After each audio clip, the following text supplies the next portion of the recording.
Namaskar, dosto, namaskar, namaskar. And now we are again here for day two of Asian Games.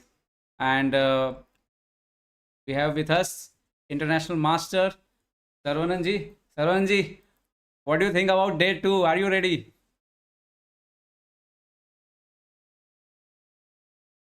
For what is going to happen.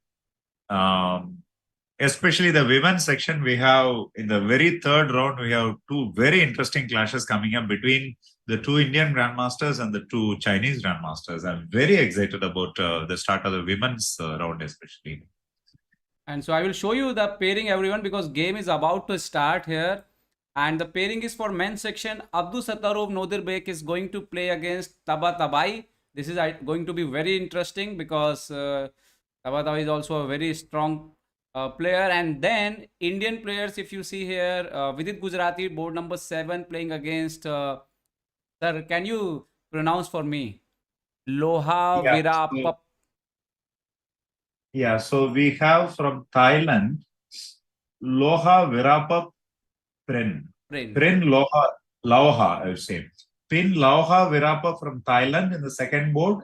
He is rated 23-25. But more exciting will be the fourth board between Grandmaster Arjun Erigaisi of India and Grandmaster Nguyen Ngoc Truong Sang from Vietnam. So Arjun, in spite of being on 1.5 points, is going to play another Grandmaster. That's going to be very exciting, Niklesh. And here in the women's section, maybe this round is going to decide in future medal statistics is going to affect because Hui Fan in board number 1 going to face Harika Dronavalli from India. Harika is going to play from black pieces and Humpy is going to play from white pieces against Joe Jenner. So Sarvananji, what do you think about this match? See, Hui Fan is one of my most favorite women players. If you see the history of women chess, after Judith Polgar, it is Hui Fan probably who was expected to break all the records for women player. But okay, she chose an academic career, went into education at Oxford University. So she did not pursue chess as a full-time profession. But absolutely no doubt she's one of the all-time greats of women chess, and she playing against Harika on the top board with white pieces. It's going to be a mouth-watering contest. So I hope our I hope our voice is clear. Please let me know the viewers if anything is there. All is well. Please let us know. What I'm going to do is I think it should be start now. So let me check if round already started. Okay. Yes. Today everything is perfect mode. Wow. So today leeches are doing good job. Let me just bring you in the screen only. Just give me 1 minute. And so basically, yesterday we had certain issues on leeches with the broadcast of the games, and today everything is going to be very smooth. Yes. Because not an official at least game is here. Sir, you can talk about this game for a few seconds, and I will set most and other things also. And yes, I know about bars, friends, and I will try to fix during this live. As these bar things are actually Sagar Bhai is more expert than me. I'm still learning. But okay, I will make sure that during this round or before next round, I will put those bars also there. Okay, so this match already started. Arjun Erigaisi doing? Arjun is going for some kind of London system, one of his most favorite. You know, rapid chess, quick chess, it always makes sense to play systems like this, especially with white pieces, because you will maintain control of the position for a long time. That is why openings like London system, Tramposki, Tore attack, these are all very favorite of white players. And as we were talking yesterday, Arjun is a player who has different repertoires for different kind of time controls. Classical chess, rapid chess, blitz chess, he does not play them in the same way. That is one remarkable thing about Arjun Erigaisi. Why? Simply because to keep control. You know, classical chess, you have time, you have to work out things. Whereas in rapid chess and blitz chess, it makes more sense to keep controls, when you are having white pieces so that the game doesn't slip away from your grasp. So Arjun Erigaisi playing London system, that is definitely something expected. I And see here that you is got the top in the women players between Huifan and Harika Dronavalli. Interesting mind games in the beginning. D4, E6, Knight C3. You know, the point of D4, E6 is if white goes C4, black can go F5 or D5 to a regular QGD. But there is a tease here that D4 and F6 moves like BG5 and Bishop F4 are discouraged by playing E6. But interestingly, both C4 and E4 is not played, and Huifan goes for NC3. That's very interesting. See, for example, here if black opts for D5, it will be a London system. But what if she doesn't opt for? That's the question. So a lot of mind games going on in the very first board of the women tournament. okay. Let's see board number 2. This is very important match also. Experienced player Koneru Humpy, 2 times gold medalist of Asian Games. And what do you think about her opening, Sarvananji? She started with D4, opened with D4, Knight F6, C4, E6, Knight F3, D5, Knight C3, Bishop B4, A3. I think now this is already converted to Nimzo. Yeah, it's C6, a Nimco Indian. E3, Castle, and Humpy played A4. Yeah, this is Samish variation. Moves like A4 are typical, you can say camouflage. White doesn't want to show what she wants to do, like an earlier Bishop E2 or BD3. A4 is always a useful move in certain positions, going up to A5, A6, and also to bring the bishop from C1 to A3. So it's like giving a pass before what I start to do. This opening choice is actually I think in Humpy's favor, because this is a kind of an opening where you will always keep control with white pieces. So this opening choice has started well for Humpy. That's what I would say. And I think, as I remember, earlier also she beat Jo Jenner in a couple of occasions. I hope Sarvananjan is still connected. Yeah, I'm here. Yeah. Basically, Humpy is a very experienced player, no doubt. So, in a certain way, I mean, yesterday we were talking, we expected Zhu Engine to turn up for China, the world champion, current world champion. Yes. In Zhu Engine's absence, I feel that, Humpy is definitely the one of the biggest favorites in this whole tournament, Humpy and Harika. So, Zhu Engine, I mean, going by Humpy's current form and everything, in this particular game, Humpy is definitely the favorite, I would say. Okay, so this is good news for India.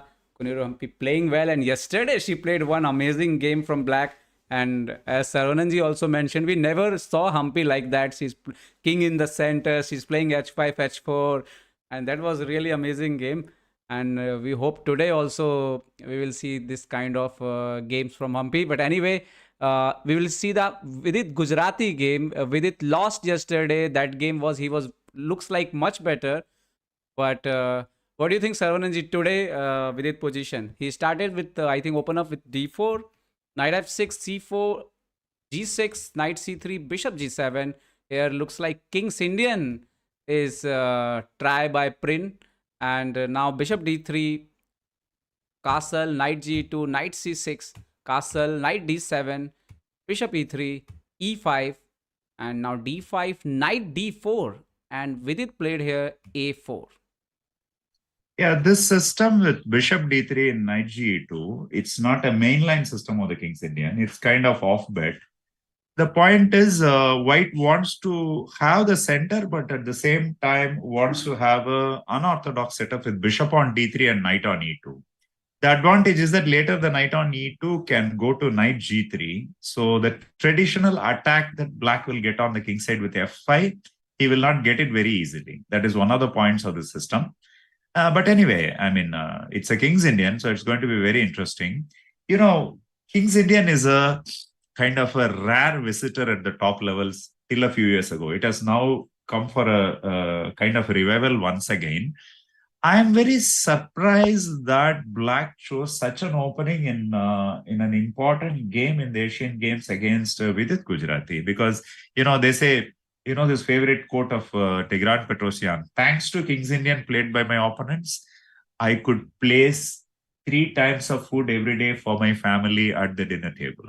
So top level, people make a life out of beating the Kings Indian. I'm a little surprised that Black went for this variation today. Okay, let's see.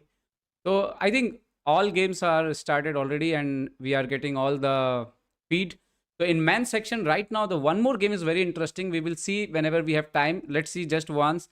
Nodir Bek versus Amin Tabatabai, because both are leading with 2 points and playing in board number 1. And here, Nodir Bek, the X-Word Rapid champion, is already started with, I think he started with E4 and this game went Italian. Oh, Bishop It's a E3. typical Italian position, but only with the difference that White has managed to capture the Black bishop, which was on B6 with his knight. So traditionally, it should give him a slight advantage. But as you can see, Black's position is without any major weaknesses. So it's a typical Italian game. It will be a long game. Again, Abdul Sattarov is one of the most talented players of the world right now, a young grandmaster from Uzbekistan. Amin Tabatabai is a fantastic player himself, a former world junior chess champion. He's from Iran. Very, very energetic player. Amin Tabatabai, his chess is a little different. He sees chess in a different way. His tactics are a little different. He has got a certain adventure about his chess. So this will be a very, very, very interesting game, worthy of a top board clash. Actually. I think if I remember right, Amin Tabatabai is one who defeated Hari Krishna in World Cup and knocked out him. Correct. Last edition, I think. Correct. Okay, so now here we will go back to the Arjun game again one more time. What is happening here is, and Arjun played last move Bishop B5. Yeah. Now what is happening is the knight on E5 is the center point of the whole game. As long as I'm able to maintain my knight on E5, White will be fine. So that is why Arjun wants to keep it for a little more while at E5, so he plays Bishop B5. The point is, you cannot now capture the pawn on E5 with knight D5 because I can simply capture D5. So this is turning out to be a kind of a positional battle for the E5 square. I'm very sure that all that has been prepared, if you see the timing. Yes. Arjun has hardly taken 1 minute or so in his clock, whereas Gok Truong has taken more than 13 minutes, 12 minutes. 8 minutes, 9 minutes. E5. Yeah, otherwise, I don't think Black wants to have a double pawn on C6, right? So this was expected. Now he will go back Bishop E7. Okay, he goes back C6. But now White will take this is something Arjun wants. Arjun can take Bishop into C6 also here. Yeah, Bishop C6, let's say BC, then D say E cross D6. Then Black will play E5. Is it possible for you to put the moves on the board? Or Bishop C6, BC6, 6, E5, Bishop G3 maybe? Yeah, after that, Black's hope is in the long run, he will capture the pawn on D6 for his Black hope. Yeah, something maybe like this. Castle or something here. Yeah, let us say after a move like E4 or C4, White will have a slight advantage because of the center. That's what I think. Yeah. Okay, we have this. Okay, so we'll shift again to the women's section here, and Koneru Humpy. The game is marching fast little, and Humpy is playing really fast today. 24 minutes on the clock, and opponent Ju Jiner have only 16 minutes. So I think we should compliment the women team coach Abhijit Kunte, who is the captain of the women's team here at Jiangsu, China. Looks like both the boys and girls are well prepared for today. Yes. Arjun and Koneru Humpy with white pieces blitzing out their moves. I think today things are will be more settled down. Players already settled down everything, tournament hall, everything. So I think nerves are better today. More than that, I and you are more settled down. We are able to get the games in advance. Thanks to leeches. Who cares they, about players? they Let's did worry about today ourselves. everything by themselves. Otherwise, I already mixed it up things. Okay, so here, bishop d3, knight c6, castle. This is the position right now. What do you think about Saravanan?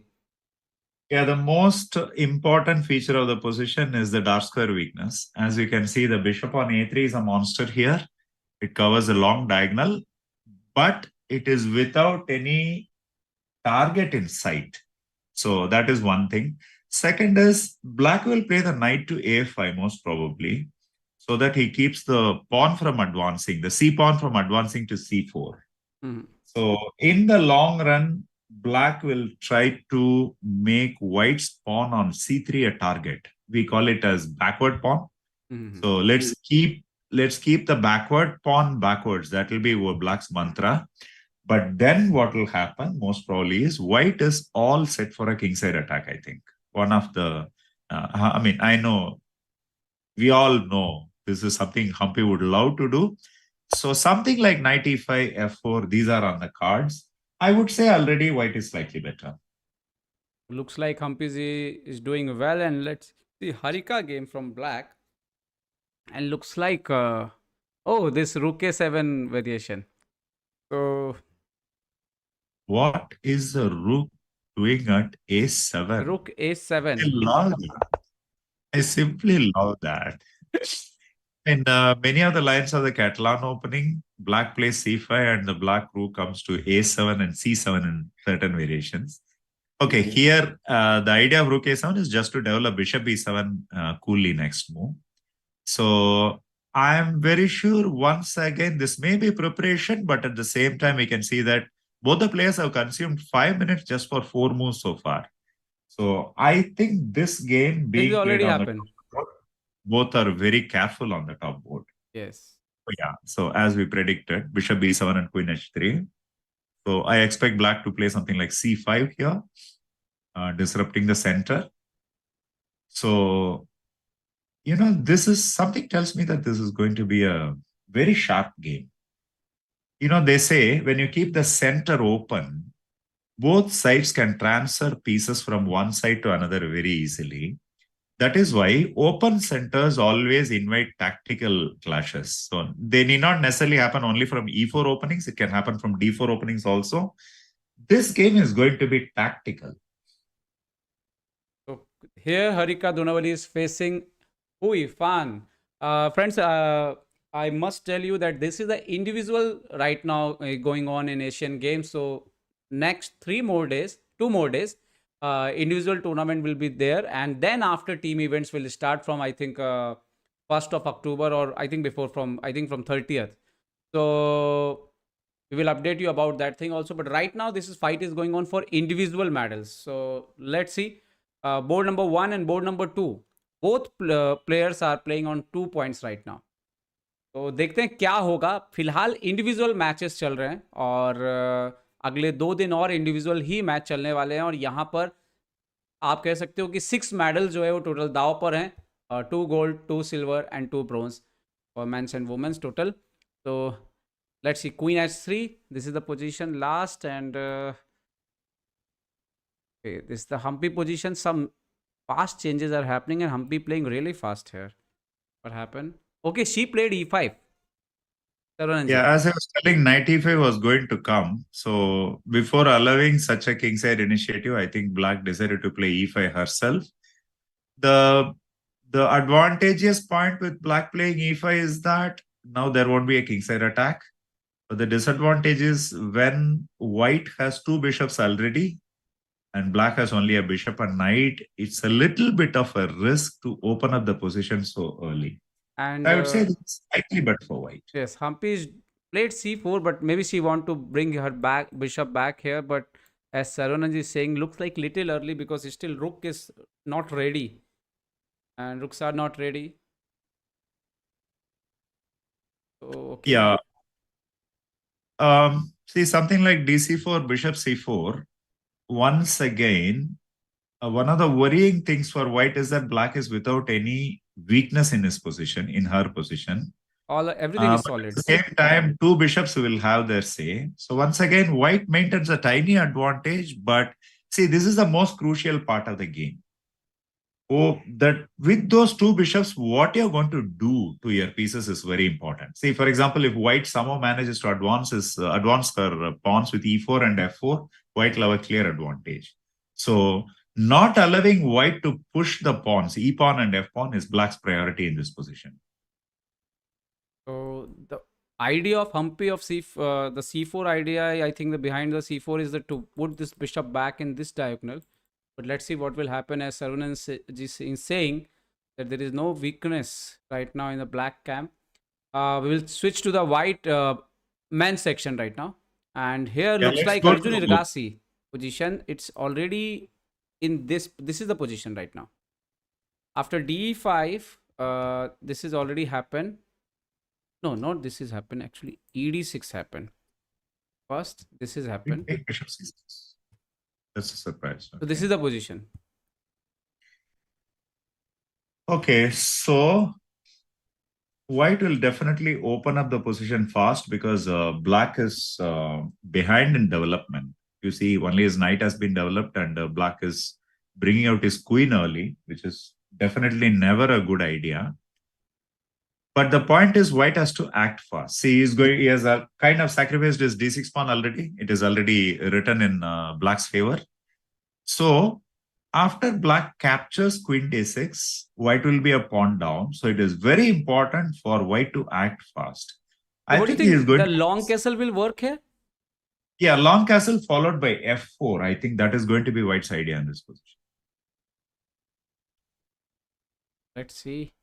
And let's see the Vidit game. What Vidit is doing Vidit in this game match. is actually very interesting. He has just played the favorite G4. king Indian white move g4. G4 is to prevent black from pushing f5. Certain things let's understand here. See, one thing is black has contained white on the queen side. White cannot easily operate anymore on the queen side. At the same time, black also cannot operate easily on the king side because the f5 break is not possible. So, this will be a shadow boxing game. This won't be a straightforward game anymore. It will be a shadow boxing game. The evaluation bar, you have a name for it, which I still don't remember. So that says black is fine here. So let us see how the game will turn out to be. Dhokebaz meter is there, but trust me, friends, this meter is not able to evaluate the position correctly as human evaluate. So I think Vidit is going to play this game very well. So I think you should patent this phrase, Dhokebaj meter. Nobody in the world has used it before. I heard it from you for the first time from your mouth. You should apply for a patent for this term, I think. Seriously. This pattern came, I think, in because of Hindi commentary. So I always used to, because what happened is whenever this meter go up and down, this bar up and go and down, so many beginners and new players, they become so excited and they suddenly say, oh, Vidit is losing, or someone is winning and someone is winning. So I always said, okay, check the position, what is happening exactly, because not always this meter is able to judge everything perfectly, because humans are going to do mistakes. Even Magnus Carlsen is making mistakes. So it's fine. Look, for example, one move meter will go up, one move meter will go down. This is going to be happening. Niklesh, this Dhokebaj meter can be used as a very good education tool for youngsters to learn chess. See, the meter goes very fast, high up, or very fast comes down. That's a blunder. That is normal. All of us should be able to make out when such a drastic blunder is made.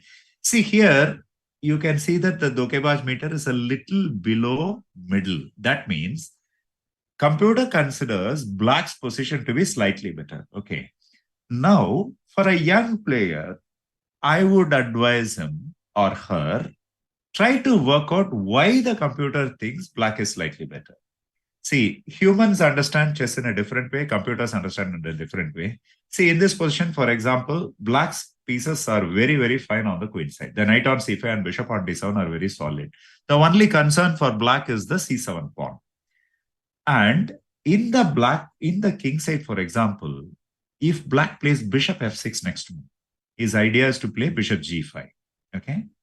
See, this is the kind of move which a young player should try to evaluate whether it works in white's favor or black's favor. So bishop f6, something like queen d2, stopping bishop g5. Here, it is difficult to find moves for both black as well as white. You get me? So this is how the Dokebaj meter should inspire a young player to find the right move or to try to think what is the computer thinking, I would say. It's a very, very, very good tip. And one thing I remember, I was with this Grandmaster Ivan Sokolov and Charja Master. So when he was doing commentary, and we are discussing one position, and he told me that whenever, for example, someone sacrifice one pawn, and still if computer is showing equal to him, that means he's better. So there are certain things like related to engine you can use and you can understand about the position instead of think only because of meter is down. You say, okay, black is winning, but how to win? Why he's giving winning? Sometimes he's giving better because of some statics reason, but in the game, practically so many things is going to change. Okay, so Meanwhile, something very interesting happening in the Arjun game. Let's go back to Arjun's game. Just like we predicted, f4 has happened and f5 has been taken. And okay, so the Dokebaj meter is very much in white's favor. Did you see one thing, Niklesh? White is postponing to castle. In the history of chess, who was this chess player who loved to postpone castling as much as possible? No. His opponents, Tigran Petrosian. Ah. And then there is this wonderful middle game book written by Evgeny Barev. The name of the book, I'm not remembering. It is something like Basic Concepts of Middle Game Theory or as such. In that, one of the chapters is postpone your castling as much as possible. Do not castle as fast as possible. Of course, this is for very strong players who have mastered the basics and all that. The point is, in many times, we think that castling is something to do with development, but at the higher level, it is something psychological also. I will keep you guessing where I'm going to castle. Fantastic. And definitely, yes. Ready for the castle, but don't do castle. Rather, I will decide where I will castle. I will keep you under suspense where I will castle. That's the point. Okay, here I think it is almost guaranteed that white will castle on the queen side only, because the king side is already open for an attack. I think two more moves have happened, Niklesh. Black has played queen c6 already? Or not really? No, right now fe5 is only the last move is fe5. Maybe he will move his queen to c6 or something. I don't know. So let's move on to Humpy's game. Humpy's game is at a very crucial moment right now. Okay. They already moved on. Here, the position. Okay. Yeah. Black made a slight trick actually. Can you go back one move before? Moves before rather. See, black played bishop g4.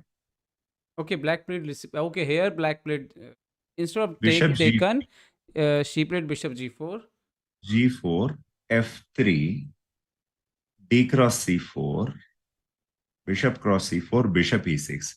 The point is, white is making black is making a kind of a double attack. One is threatening the pawn on e3, and another is to exchange the bishop on e6 to the bishop on c4. Either way, I think white is forced to exchange the bishop c4 here because the pawn on e3 is hanging. So the small achievement black has achieved is that the double bishops have been liquidated. Yes. But the advantageous part of white is white can take bishop d6 now. Bishop in d6, rook in d6, e4. Remember, we were discussing this, and I said that white should keep his e pawns and f pawn pushing. That is slowly happening, and I think after this, white will be slightly better. But can we go here with, for example, if we exchange the queen also here, rook d8, bishop e6, and rook e6, and for example, if we go play queenless this this end game, what do you think, this is going to be better for white or no? Definitely. There is this convention, there is this rule in chess that two rooks and bishop is a deadly combination. Two rooks and bishop against two rooks and knight is a deadly combination for the bishop. It is much, much stronger than a rook and bishop versus rook and knight. So this is very good. See, only point of bother is at some point, white may win the queen side pawn, but then he will be left with 4 pawns against 3 pawns in the king side. But at the highest level of chess, that's a technical win. So this position, if it happens, knowing Humpy's technical abilities, it is definitely in white's favor here. Looks like this game is fine, but let's check Harika game again. What is happening there? Oh, Dhokebaj meter is saying Harika is much, much better. Why? Okay, let us do that exercise now actively. Students of the game, guys in chat. One major factor in this position is what make the Dhokebaj meter to tell that it is in black's favor. Can you tell in chat which is that one single factor which keeps this position in black's favor? Chat, tell us now. This is your time to reply. Can you tell us? No, okay. Anyway, now Humpy Harika already played this move, so I will take back this move anyway, and I will ask you here why this Dhokebaz meter is showing that black is better. Yeah, okay. The answers are coming: king, pawn, dead knight, b4. Inside. Actually, two factors. One is that b5, b4 advance, basically, and the second is the queen on h3. Computer is never happy with the queens going to the edges of the board. See, as humans, we may think that the queen on h3 is doing a good job because if black castles on the king side, queen on h3 will be a very good piece. But the computer doesn't have such prejudices. So computer thinks that the queen on h3 is poorly placed, whereas black can play moves like c5, a5, a4 and all fast. So that is why the meter was in black's favor. But And okay, one more thing was there, I think, Saravanan. This idea with h6, g5, g4, I think it was very dangerous in this position, maybe. Of course, adventure. Okay, h6, you shouldn't play g5 immediately because bishop g5 is coming. But rook g8 and g5, yeah, that was adventurous as well. But there the problem is, are you not pushing in every direction too fast? Okay, here he happened knight b1, d5, and I think she realized that she has to bring back this queen in the game. She make a space with the g4, and maybe we'll see queen will be here in future. Okay, this is becoming too fast, too sharp. White is pushing her kingside pawns already. Now the question is, after g5, knight e4, the black knight on e4 will be finely placed. Absolutely no issues. See, the question is, in the long run, what black is going to do? She cannot play c5 easily. She might be able to play a5 and a4 easily. This is the most crucial part of the game. In chess terms, we call it a critical moment. This is the most critical moment because now black has to decide her plans. Individual moves will follow plans, right? So black has to generally decide what she is going to do. And the clock timing is a little bit worrying for Harika. Huifan is about 13 minutes, whereas Harika is under 9 minutes. In rapid chess, this may be a little bit of an advantage. Arti Sharma, you're writing from long time, same message, and the reply is go and check ChessBase India playlist, and you will find all the videos related opening, trap, tricks, and everything is there. Just go and search. Even Sagar Shah did 21 days and so many days training playlist. So just check in playlist and you will find so many videos there and you can choose according to your choice. ChessBase India is not just a portal for chess news or merchandise only. There are a lot of instructive stuff on ChessBase India. Right now, they are coming up with Chess Ranga as well as a learning portal. You know, more than all these things, one more thing that I find in ChessBase India very useful is that there are many articles which are not news items only. There are many articles which discuss chess principles, interviews of strong players, and all that. So, instruction need not necessarily be only lessons. ChessBase India website is a fantastic lesson, and you have an app as well. You need not go and do it on the website all the time. You have a ChessBase India app which you can load in your mobile or tab and learn chess as well. Saravanan ji. Now here what is happening is Harika jumped knight e4. She didn't wait for g5. He went directly to knight e4. And I think this is also a good idea. Yeah, interesting now.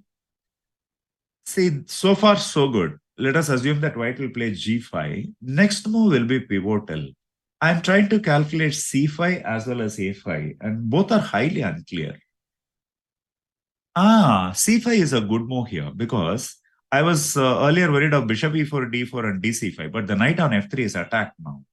So I think black's idea is to play c5, and if dc5, she wants to bring knight d7 to c5. And can you feel it? In a way, you know, black is feeling very free here. His position, yes, because all the pieces will be super active. Yeah, and white's knight on b1 is a worrying factor. So no doubt the Dokebaj meter is in black's favor. The queen on h3 and knight on b1. They are both are uncomfortable position. Let's see what will happen in this game. We will switch again to Humpy game and then we will look to the men's game. And look here, what is happening is knight versus plus rook against the rook plus bishop. Sarananji, what do you think? I think Humpy is very, very strong in this kind of position. And for example, if she will get something like this and she damages the structure also. But okay, I'm not sure 100% what is going to happen there. Rook is coming to 7th rank. Okay, White's priority will be to get king f1 and king e2 so that to avoid rook from coming to d2 or anywhere on the queen side. One thing is, of course, as I said earlier, if white manages to capture both the pawns on the king side, then you have a 4 versus 3, which is a very big advantage. So, yeah, all points out to a clear advantage for white, but h5 is a good move, obviously restricting white's space, gaining g4. Now, this move is very crucial because king f2 is met with rook d2 check. So, rook c2 may be a move here, but then rook c2, black is going to play rook d4 here. So, it's not easy to gain an advantage in this position, I would say. Maybe rook c4 is a move for white. Maybe it's the only move. Rakshit, because I think this is a bishop and knight endgame, so I don't think it will be so much difficult to outside passer, corner passer. So I think it's fine for white right now in this endgame. And why not we switch to the men's section? What is happening there? Arjun Erigaisi from white pieces, and Dokebaj meter is saying that Arjun is really, really good position. So we need to calculate why he is good. Fe5, queen b6, and Arjun played a4 and knight c5. Finally, this bishop is looking to come out. But Sarananji, what is your thought in this position? So white is definitely better. It's a little bit of Queen b5. Brave of black to give up. Yeah, queen b5. That's a bit of a surprise. But remember, whether broken pawns or anything, white is a pawn up here. So queen b5, bishop d7. And also one more thing is like not only pawn up, is also this d4 pawn will be also always in target. Yeah, d4 pawn is in target, but at least that can be pushed to d3. There is some hope for the pawn. I think now queen into b6 is posed. So queen into b6, a b6, and b3. If But black what about plays, knight c4? it's possible as well. I did not want to give up the pawn on a4. Okay. Let's say if queen b6, a b6, no, let's calculate. Knight c4, rook a4. Rook into a4, knight into a4 will defend the b6 pawn.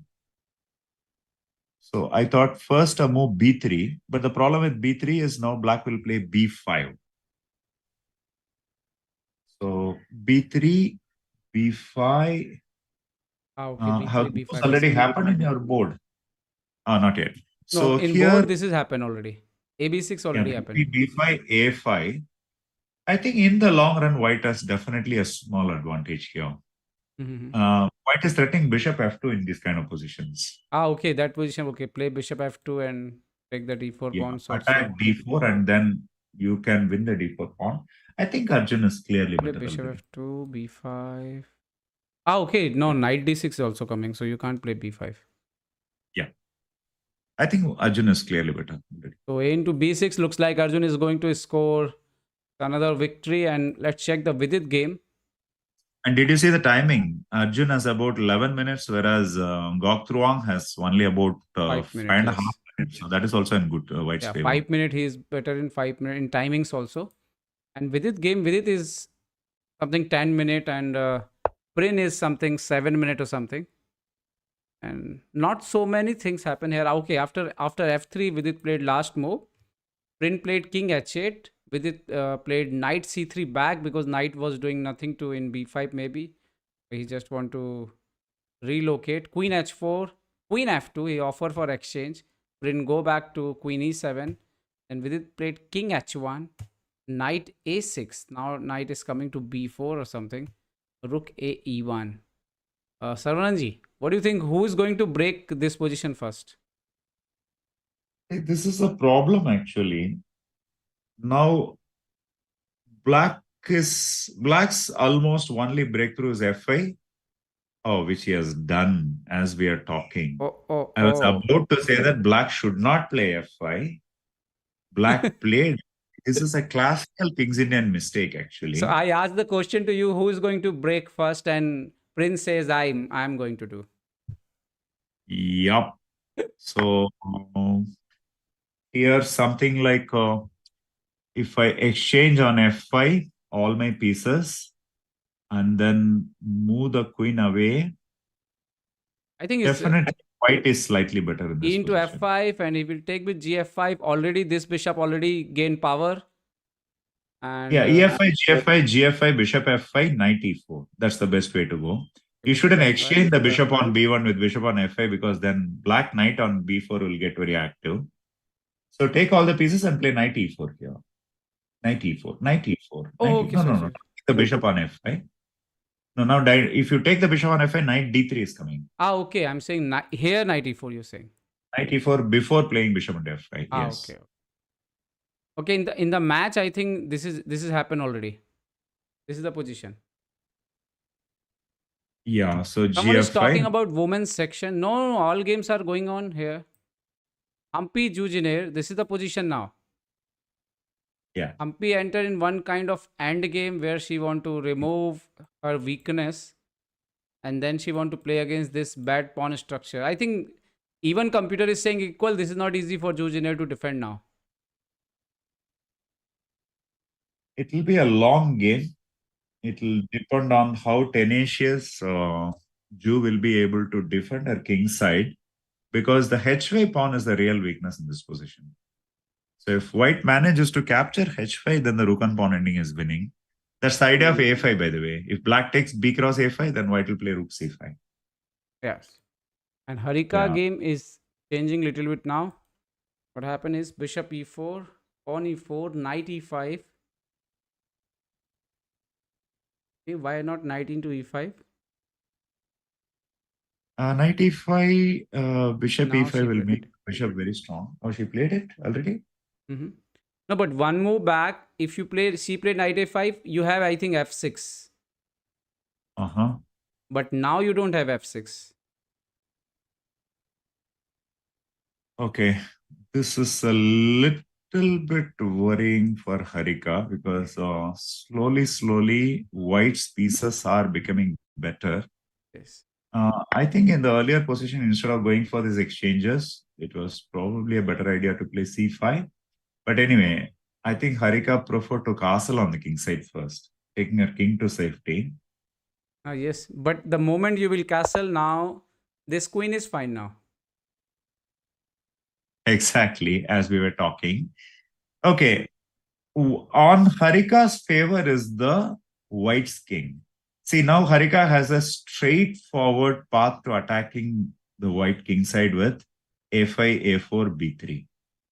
In rapid chess, sometimes it is not important what is the objective evaluation. The more important point is whether white or black know what they are doing and what to do in future. So I am quite happy that black has a straightforward plan here. Whereas, see, with white, you have a lot of choices now. You have queen h4, rook g3, rook h3 ideas. You have queen h4, knight d2, knight into e4 ideas. Black has to decide, white has to decide what to do. तो दोस्तों जो भी लोग फिलहाल live देख रहे हैं, मैं आपको बता दूं कि कल भारतीय खिलाड़ियों में हम्पी हरिका ने 2-2 मैच जीते थे और पुरुष वर्ग में विदित ने एक मैच जीता था, दूसरा वो हार गए थे और एक मैच अर्जुन ने जीता था, दूसरा मैच उनका ड्रॉ रहा था। तो आज फिर से 2-2 राउंड हैं और टोटल 9 राउंड का ये है इंडिविजुअल टूर्नामेंट एशियन गेम्स में। तो रुक E8 played by Harika here and Dhokebaz meter is saying that position is really very critical because I think rook g4 is coming. I don't like rook at all. It's He's too arrived. defensive. I think rook e8, she wanted to go bishop f8 next move. Somehow I feel that this is a little too defensive for Harika. Somehow I don't like it at all. I think now looks like Ifan have full control because the problem of white king, the knight, I think last few moves Harika did nothing towards them. And last few let moves us say was that black was a little more reactive rather than being proactive. So that is a little bit of a worry for me. and let's see Koneru Humpy game. There is any chances of win or matches looks like equal only? This is a position where you shouldn't bother what the Dhokebaz meter says because it's a rook ending. It's extremely complex. And as we all know, rook endings are never won, but at the same time, rook endings are the most difficult to play also. This is a typical position where the better player will press. I'm feeling Humpy will win this position. Meter is saying equal, but this pawn structure and already this pawn on a5, I think this is not going to easy for Ju to defend this position. But anyway, let's see what will happen, and we'll switch to the men's section again. Is that the Niklesh, the chess player speaking, or is it the Niklesh, the patriot speaking? What do you say? White is having better chances. Is it told by Niklesh, the chess player, or Niklesh, the patriot? No, I think Niklesh patriots want white to win. No, definitely. Whenever I commentary for Indian players, I want them to win. But I really feel as a chess player that this position is not easy for Jain to defend. Means maybe she will defend, maybe it's draw, but this is not going to be easy. And time, if she's in time trouble, 3 minutes or something down to Humpy. When I was a child, around 1992 or so, when I made my first international master norm, there was this tournament in Kolkata named the Goodrick Open, which used to be the greatest ever chess opens in India. Even till this day, such a level of organization, nobody has managed in India, among open tournaments with grandmasters. There was this one incident which stays in my mind all through.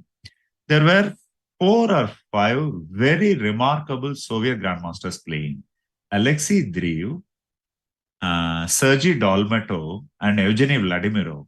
All 3 are fantastic chess players. Dolmatov, a world junior champion. Driv, a candidate quarterfinalist. Evgeny Vladimirov, the second of Garry Kasparov, and probably one of the best coaches in the world even today. They were analyzing a rook ending like this, an extremely complex rook endings with no straightforward play. I will not forget one factor from that day. They were moving less, talking more. They were analyzing more with discussions, moving pieces less with their hands. As a child, that day I understood something about chess. more important in chess analysis is the ideas, not moving the pieces and seeing what is happening. See, as a child, I grew up without any computers or books and so on. So this practical wisdom which came from observing those four strong players stays with me even today. Okay, here, Saravanan, I was thinking Humpy will play rook b5 here. I was thinking to stop f5 in any position. Humpy played here h4 and allow f5. What do you think? It's fine. H4 is a little confusing. I don't know why she played h4. I was also thinking of rook b5 followed by king f2, king g3. But then probably the problem is if we play rook b5, black may play h4. Or king g6 first. King g6 first. Sorry, king g6 first. Okay, Not king h4. King g6. Now for king f2, maybe but h4. if we play This h4 was a now, problem. then See, that's the point. Ideally, white will want to play king f2, king g3, king h4. But when white plays king f2, black will play h4 himself. okay. So h4 is the idea is now black king, white king will come up to f4. But the problem is how white will create a zugzwang. I don't know. It's going to be really difficult. Okay, I think this is the position right now. No, this is not the. This is the position. Yes, this is the position. So Humpy will reach here. Yep. Okay, so Jujiner is okay, quite maintaining almost the position. Okay, you are talking about the analysis. So I will tell you about one of my experience. It's very interesting. Anyway, it looks like Arjun is going to win another match, and this is the good news for India because Arjun is one of the best player in rapid section, and if he scored his second victory, means he 2.5 points. Next round, maybe Nodir Bek Abdul Sattarov. Anyway, let's see what happens in the top board. Unfortunately, Harika has blundered. Okay. Okay, here Nodir Bek is better position. Rook, queen, space from b5 pawn. Let's see. Okay, someone is saying Harika is Look at blundered. the rook on c4. Harika has blundered, unfortunately. Okay. So, Okay. This rook is coming. bishop g5, she just played. Okay, I think this is over now. Yeah, because so now I think Humpy need to do something in the next rounds. Even this match will draw. I think next round will be Humpy versus Huifa. No, if match will draw, maybe Huifa need to face Ju Jiner, maybe. Because Humpy and Huifan have a same color. Anyway. I think what whites need to do here after bishop g5. So she played queen g3. So queen g3, f6, h4 is what white has played. You know, I have this feeling that Huifan missed a straightforward win in that rook position. at g1, bishop here after bishop g5, she can play simply rook d g1. Yeah, that's what I felt too. So rook d g1, f6, bishop f4, I think was, or queen h5 and h4. I think this is also fine. Nah? You don't need to even involve queen. What she did is... The point is, let us say after bishop h6, rook g1, one minute. I'm not very sure what black is going to do. This position? You're talking about this position? Yeah, the current position that you have kept on the board. Okay, current position, h4, yes. Yeah, h4. Black plays, let's say, bishop g6, bishop h6, I'm sorry. Bishop h6. Yeah. But then rook g1? Clear. Yeah, rook g1, I just go queen e7. It's not clear where the win is going to come from for white. I think it's still bishop f4. Bishop f4. Bishop into f4. Rook g7. Rook into g7 check. King f8 means rook g8. That's a win, yeah? You have rook into g8 coming. So bishop f4 is very clever. Honestly, I did not see bishop f4. Okay, so that means white still keeps a big advantage. This, Yeah, but current position is h4 right now. Yeah, this this is is. very unfortunate. Somehow Harika didn't start her I think queen Harika set rook did on nothing towards A7 the attack was to white king. I think that is the main problem. the rook on A7 was left at A7. I think that is a very crucial point in this whole game. So Okay, so let's go to another boys' games now. Humpy is trying to press, but let's see the Arjun game. Arjun Erigaisi is totally winning. Yes. Yes. Pawn up, structure is better. Okay, I think Arjun will convert this as a time also is fine. Opponent have only few seconds. So Sarvanji, I was telling you one story. I was Yeah. in 2007. I was in Balagna in France. Calvi, Yeah. Balagna Open in Calvi in France. So means I just 1 year back only I got some rating, 2000 something. I was playing one tournament there, and this all Chinese top players was playing there. So Hao Wong was there. So those days this in India compute you are going to get computer is not so easy, na. Even in 2007, it was not Yeah. so easy to you will find computer. So there was one computer, and those days Linares tournament was going on. Yeah. So what happened after my game? Before there is a next round is about to come. So I was watching Linares games in computer in chessbase.com. Yeah. So I was watching slowly. So Hao Wang came to me and he asked me, "Can I check for a few minutes?" Okay, yes, I say yes, and I step back. And you know what he did? He Yeah. put his one finger on this keyboard and tuck tuck tuck tuck tuck tuck tuck tuck tuck tuck tuck tuck. He saw all 5 6 games, and in 5 minutes or something, and he say, "Okay, now you can see." And I was watching one game from half an hour or something. So that day I realized the power of speed of any grandmaster calculation. They just want to see the ideas, what is happening in that game exactly. They don't want to read everything about that game.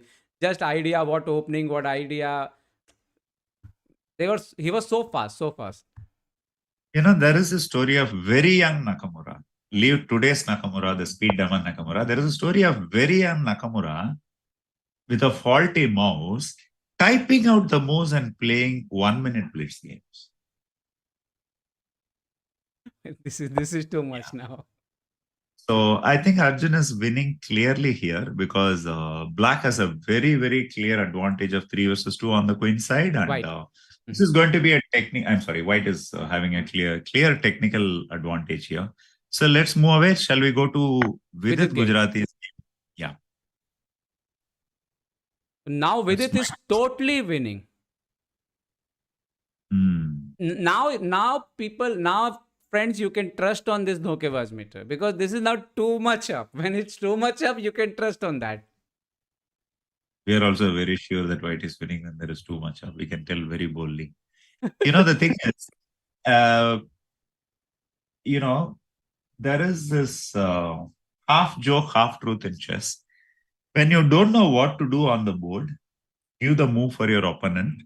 He will find an idea which will be definitely wrong, and that is how you win most of the games. This game was won by Vidit Gujrathi giving the move for Black to play F5, break open the center, and then lose the game. That is how it went, I think. Shall we go back to that position and look at the game again? Yes, I'm just doing. He played F5, so Vidit capture, and then Vidit didn't capture back. He played Queen G2 first. He allow again print to select your move. So print bring this rook, and then Vidit bring his rook to G1. He exchange on G4, FG4, and I think Vidit wanted to keep control of the F5 square also. He just didn't want only the E4 square control. That's very remarkable. He just didn't do anything with this pawn. And what happened is he sacrificed this one more pawn. I don't know if to activate his bishop or something, but that's a very common theme. Yeah, in the knight G5, knight is now reaching to D6. Bishop D1. It's just a stunt. this is It's just a stunt there. Okay, bishop F5, and now full control on e6. That means these two pieces are soon going to cut off to do anything. Oh, he sacrificed. Actually, there was a minor point, Niklesh. White Ah. wanted to play knight e6, the previous move. Mm-hmm. But if you play knight e6 directly, bishop f3 was coming. That is why bishop f5 was played. Okay. So this bishop not only control this square, but also shut down this rook to attack. And now this is the last position. Okay, this is overwhelmingly better for white. White can just give up the exchange with knight e6 and just win the game. I mean, he need not play rook e1, knight e3. He need not allow that also, I feel. He can just play knight e6, knight e1, rook e1. He played rook e1 and gave up e3. Okay. He's the man.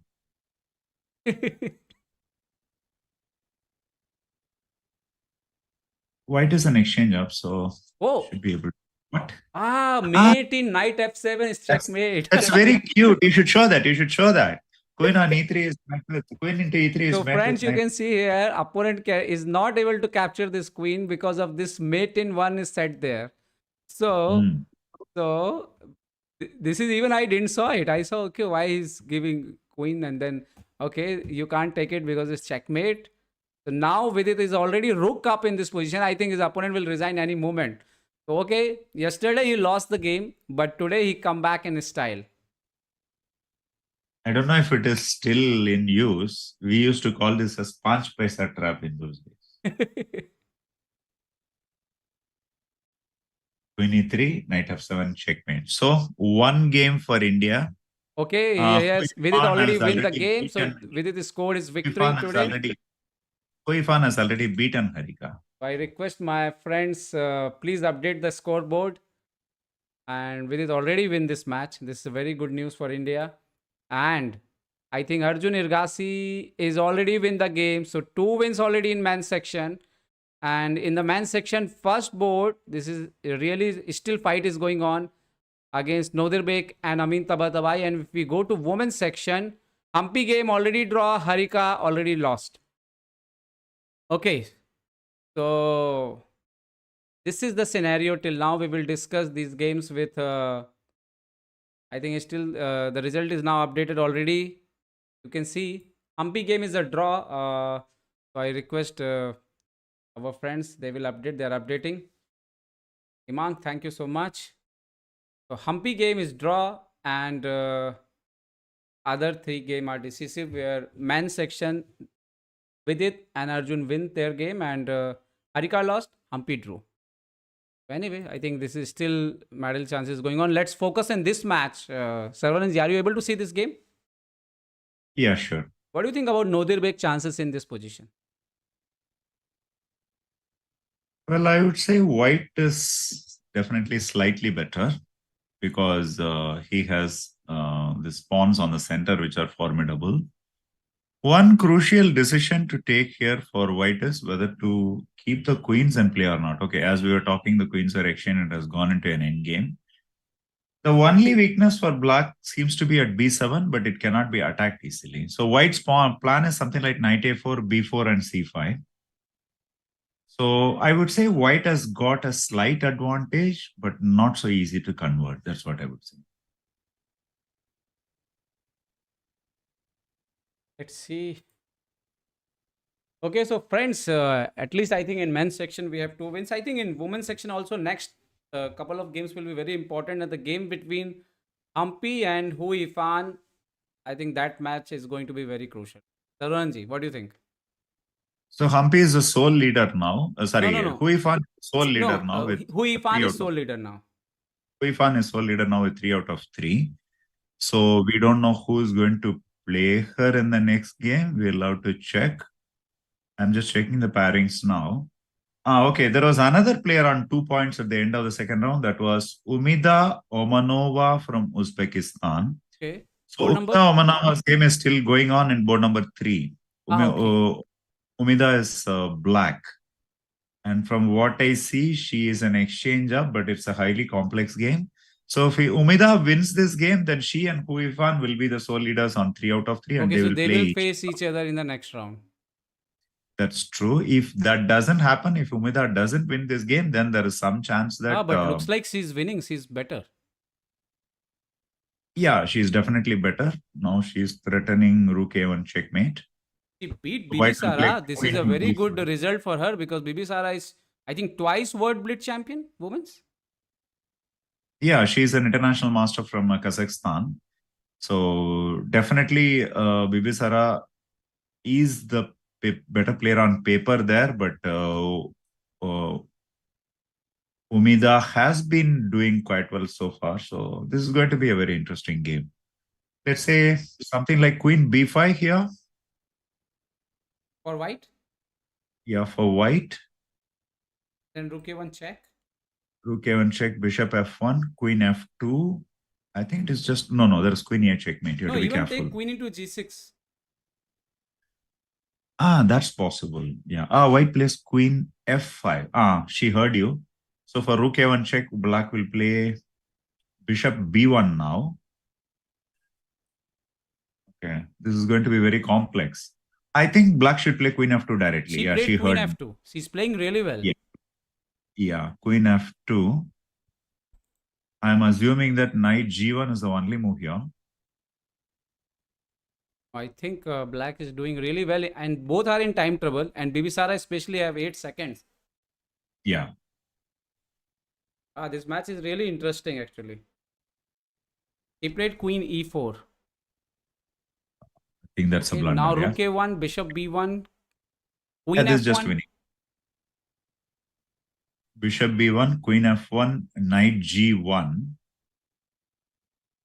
Where is the winning move here? But she need to remember her back rank also, na? Yeah, exactly. Somehow I didn't like her. Rook a1 check wasn't a great move. I think this has happened already. Okay, this happened already. Rook b8 she played, and she played knight e5. Now knight f7 is fate is coming. Okay, this happened. Bishop e5, d5. Okay, now game is in different states.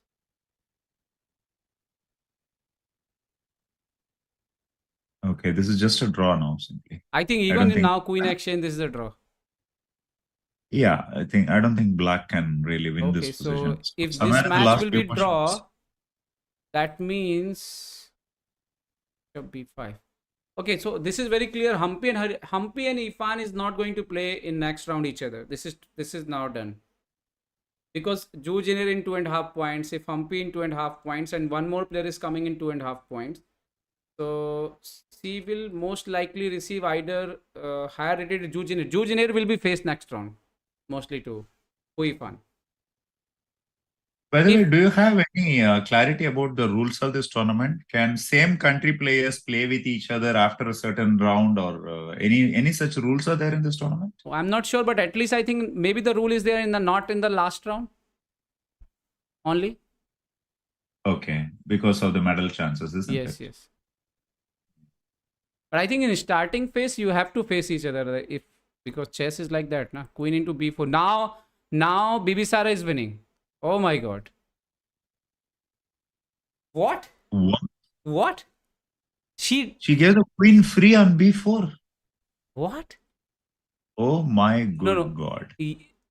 No, we can hope still that maybe this is the error or what?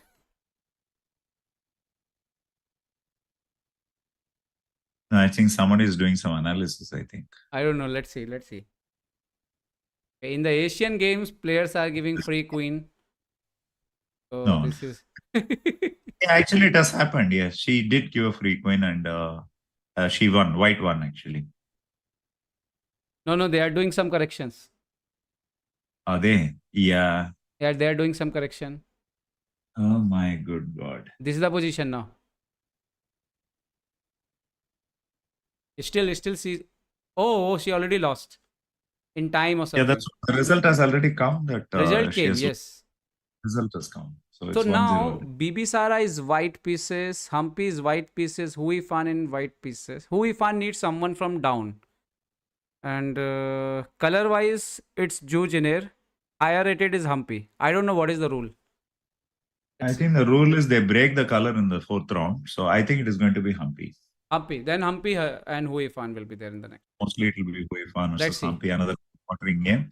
What about the men's section, Niklesh?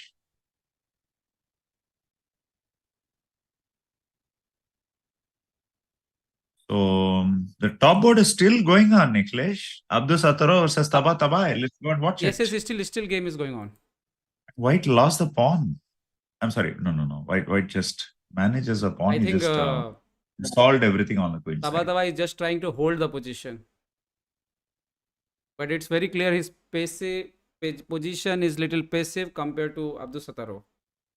The G6 pawn is lost. Yes, G6 is going, and As then you if can G6 see. fall, I think H5 will fall also. Yeah, I think white is winning here. So let us say after knight e6 will be the practically best move here. So Knight in the e6 pairing e5. in man's,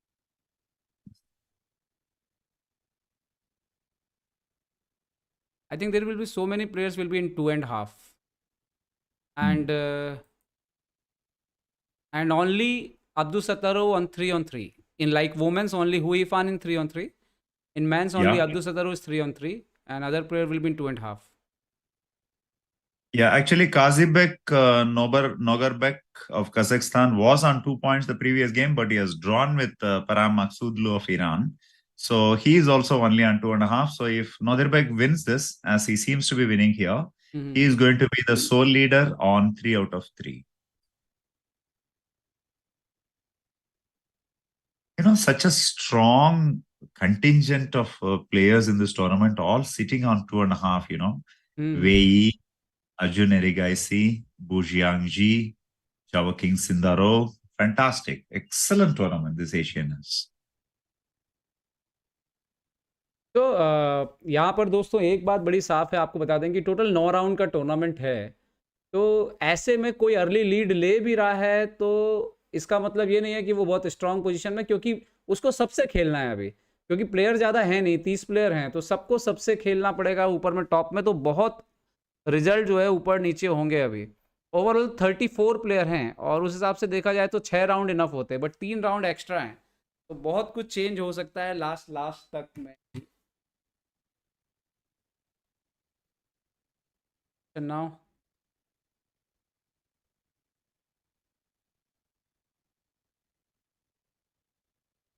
Nodir Bek is going to win, then he's going to lead the tournament. Fast pawn, top, easy. Yeah. Okay, we are just waiting for this game to finish in White's favor, which it seems it is finishing in White's favor. And after that, we will have a clarity on how men's section is placed. Of course, Abdus Sataro is going to be the sole leader. And what is going to be the point position below that? We'll know after this. Nodir Bek on 3 points. If he win this game, then Amin will be only 2. So it's we are not going to count Amin then. So this I think Nogar Bek, he will be 2.5. And Parham was on 1.5. Now he's on 2. So Parham is 2. So okay, we are not going to count Parham also right now. So if we count 2.5 people, I think I think something happened in okay, he will be on 2.5 point. Arjun will be in 2.5 point. Kazibek, Wei, Arjun Erigaisi, and okay, Lee. What about Sindaro? How many points Sindaro had? Sindaro is also on 2.5. Sindaro is in 1.5 also. And okay, so this will players in 1.5. Then 2 points will be Taba Tabai, Vidit, and Parham. Jumbayev. They will be in 2 points. Yeah, that will be a huge The bunch. The point is, who is going to play Abdus Sattarov? I think Wei versus Abdus Sattarov in the next round. Nice. As I understand, because color is matching and Wei is the top seed. And I think Abdus Sattarov just won with Rook C5. Rook C5 is a very cute move. So Abdus Sattarov is going to face Wei in the next round.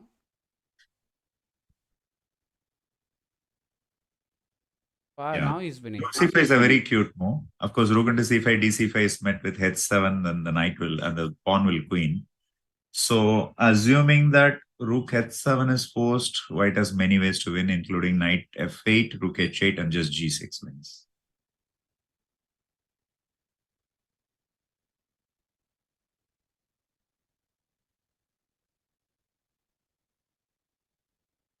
Okay. 3 pawns. White is 3 pawns extra. 3 pawns extra. It's just inertia which makes Maksudlu play and a hope that the knight will be able to fork the rook and king. Whole life is lived on hope for man.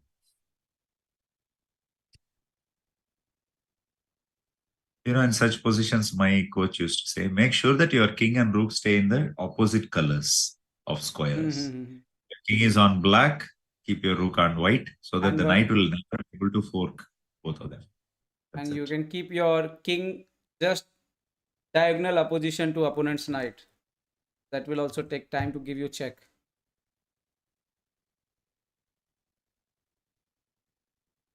So Saravanan ji, I think this is over, and next round will be Nodirvik will be very interesting. And maybe I'm not sure, but maybe Arjun will face Sindarov. Let's see, it's just a question of 10 minutes. We will know for sure. Why bother? You know, it's just kind of difficult to be in Taba issues here. He knows he is lost. But at the same time, it is rapid chess. So even if there is 1% chance of some miraculous thing happening, he will try to do that. But at the same time, it's a real torture to keep playing this position with black pieces. I think that's why Abdul Sattar is not pressing his so focus on his G and H file. Now he's planning with his B pawn also. See, the thing is, black is going to go king f6 next move. That's his only threat. So something like according king to Indian, white is plus 84.0 plus. only. Only. We say in chess, okay, +1 is winning. Now, okay, now queen is arriving on the board. Yeah, this is indeed a rated tournament, I think. People are asking in chat. I think it is indeed a rated tournament. So people will gain or lose rating points. Of course, there are separate rating lists for rapid chess, blitz chess, and classical chess. So the games we are seeing right now will be rated among rapid chess ratings, and the classical tournament which is going to start, that will be rated according to the classical chess rating. So yes, these games are rated. Look, this is funny move in the last how he finished with rook d5. He gave his rook, put his knight here. So now when he plays g7, if he king is not able to move to f6 with check. So just avoid the check, he sacrificed his rook and played g7. When you want to enjoy in life, there are 1,000 ways to enjoy in life, including giving up your rook for free. So, okay, so players, friends, must tell you that next round is 2:30 actually. As I understand, as I remember, I think 2:30. So that means in almost 45 minutes. Are you sure? Is it not 2 o'clock, Niklesh? Started at 12:30. 12:30. So next was I think 2:30. Let me check. I think it's 2:30. Let me check. I checked the I think schedule. I think it's next round will be something 2:30.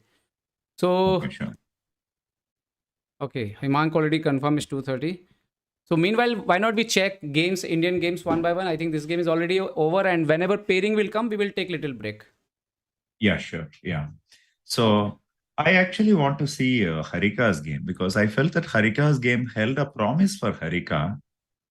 So I'm very curious to see where Harika could have done better. So which position you want to start? Yeah. Let's go to the position after knight e4 because I thought that is basically looks like the most crucial position of the day. Here. Yeah. Give me a second, please. Are you able to see now? Yeah, of course, yes. So here, let me just pull up my game.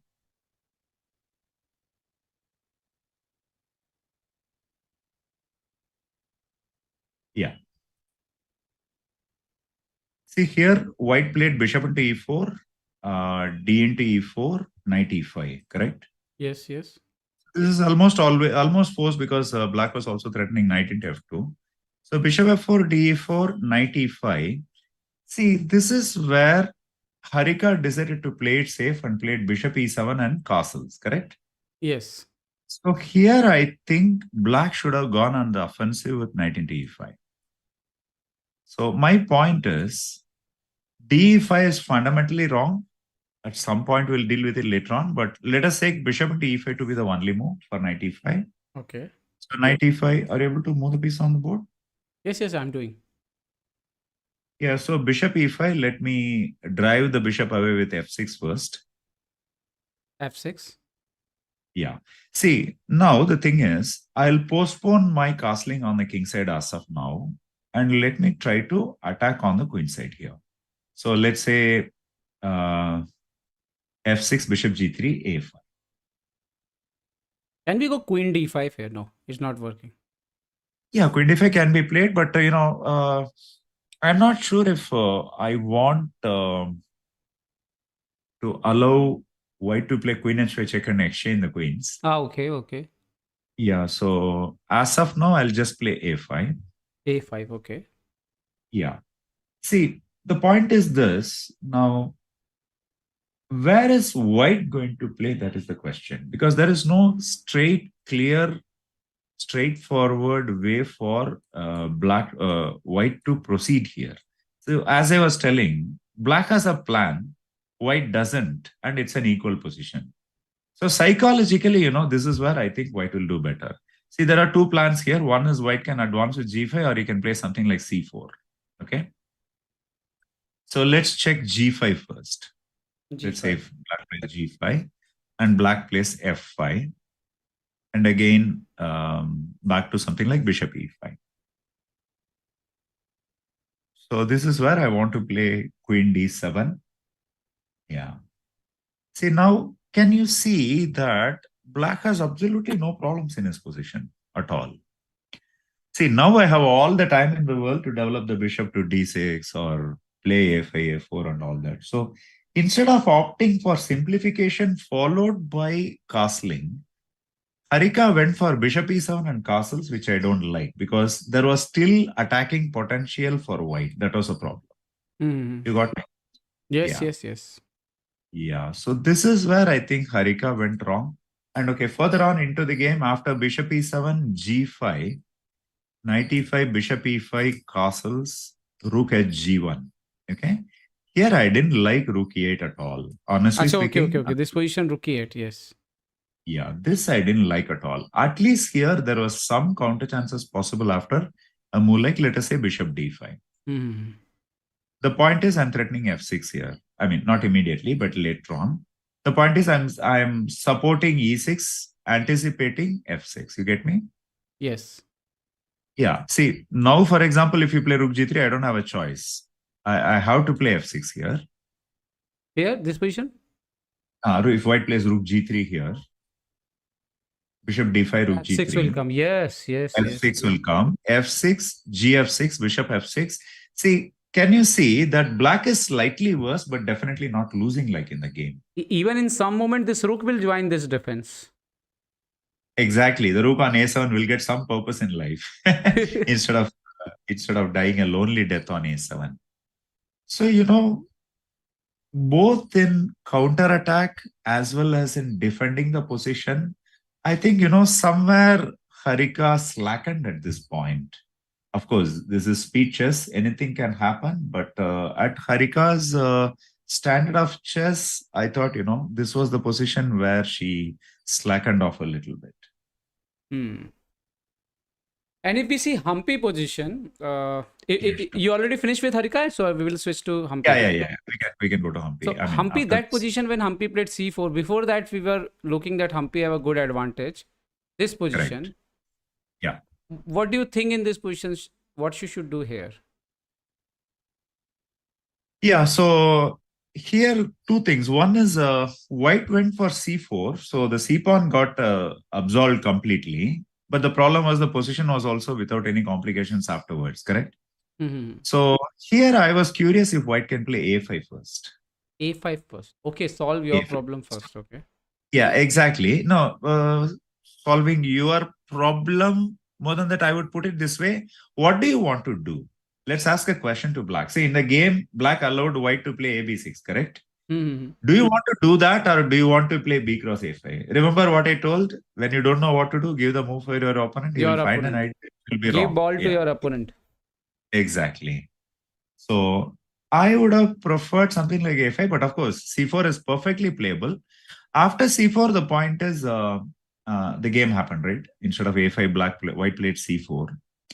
So c4, white found this trick of bg4 and bishop e6. I think this was a clear slip from Humpy's part. Let's put c4 on the board. c4, bishop c4, d6, bishop g4. Here, f3 was just allowed black to exchange the pieces. So instead of f3, queen b3 should have been played here. Yeah. Yes. Okay. Bishop g4, queen. Queen b3. Queen b3. Okay. The point is, I don't want to allow the pieces to be exchanged. So if you play dc4 here, I can even play queen c4, not allowing the exchange of the bishop. This is the first thing. Yeah. And instead but I think here is I think something rook d5 is a little problem.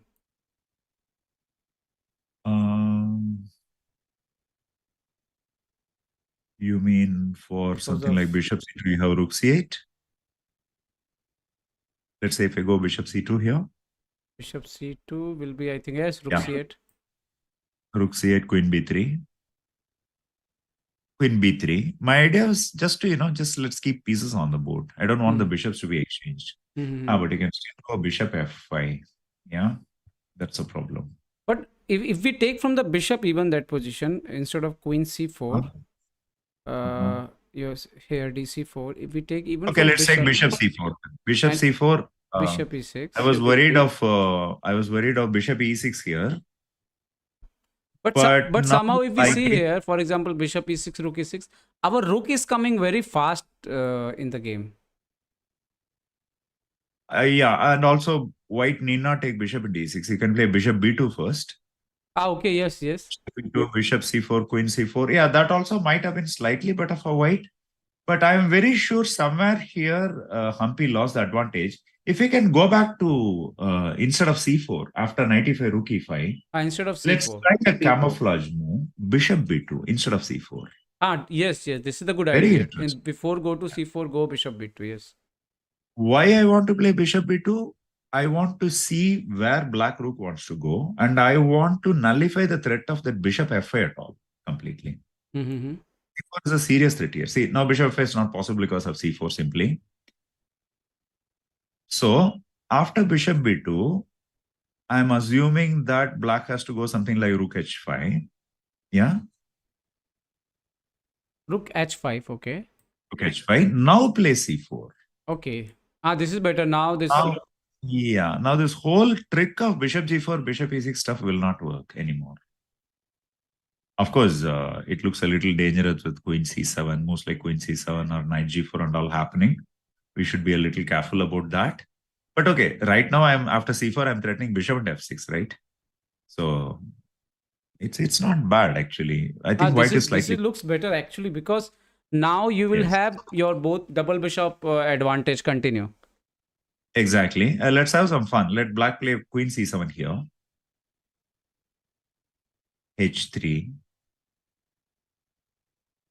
See, this is the point. It's very difficult to play this chess on the board with white pieces in a rapid game because Can you see that almost all black pieces are looking at the king side? Yes. But Bishop okay, has we three. have Yes. we are aramse sitting and analyzing so far as it is still fine to play this, but it may not be so easy. Even See, bishop my g point bishop g4 is coming, I think. yeah, let's say bishop g4, queen c2. Now the point is whether bishop into h3 will work or not. That's all, correct? So if we work that out, let's For say bishop example, into h3, gh3, rook h3, rook f4. h3. No, F3 is also this is okay. this. Anyway, F4 is fine. Yeah. See, this, as long as this doesn't work for black, white is completely better. Right? But this is definitely, this is not easy to play on the board when you have The few minutes in so clock. This is nobody's going to try. in the Asian games, in a team game, this is very, very dangerous to play it this way. It's better Obviously. to play safe then. Yes, definitely. Yeah, but that's the point. When you decided to play safe, then you lost a lot of your advantage. So, it depends whether it is possible to play chess like this Or, at a or, serious or I like this think at this is all. also depend on how much you're training, how much your calculation working these days. Like Arjun Erigaisi, he had full confidence on himself, so he can try positions like this. Gokesh, he's doing positions like this, but So can Humpy. Humpy is also a strong grandmaster, 2650 grandmaster after all at her peak. So can Humpy. But see, that's what a lot depends on most of the psychological factors. Moves on the board are not necessarily only moves on the board. There is so much psychology involved. There is so much yeah, pressure involved. It depends I on will the turn, check if there is on the a. opponent.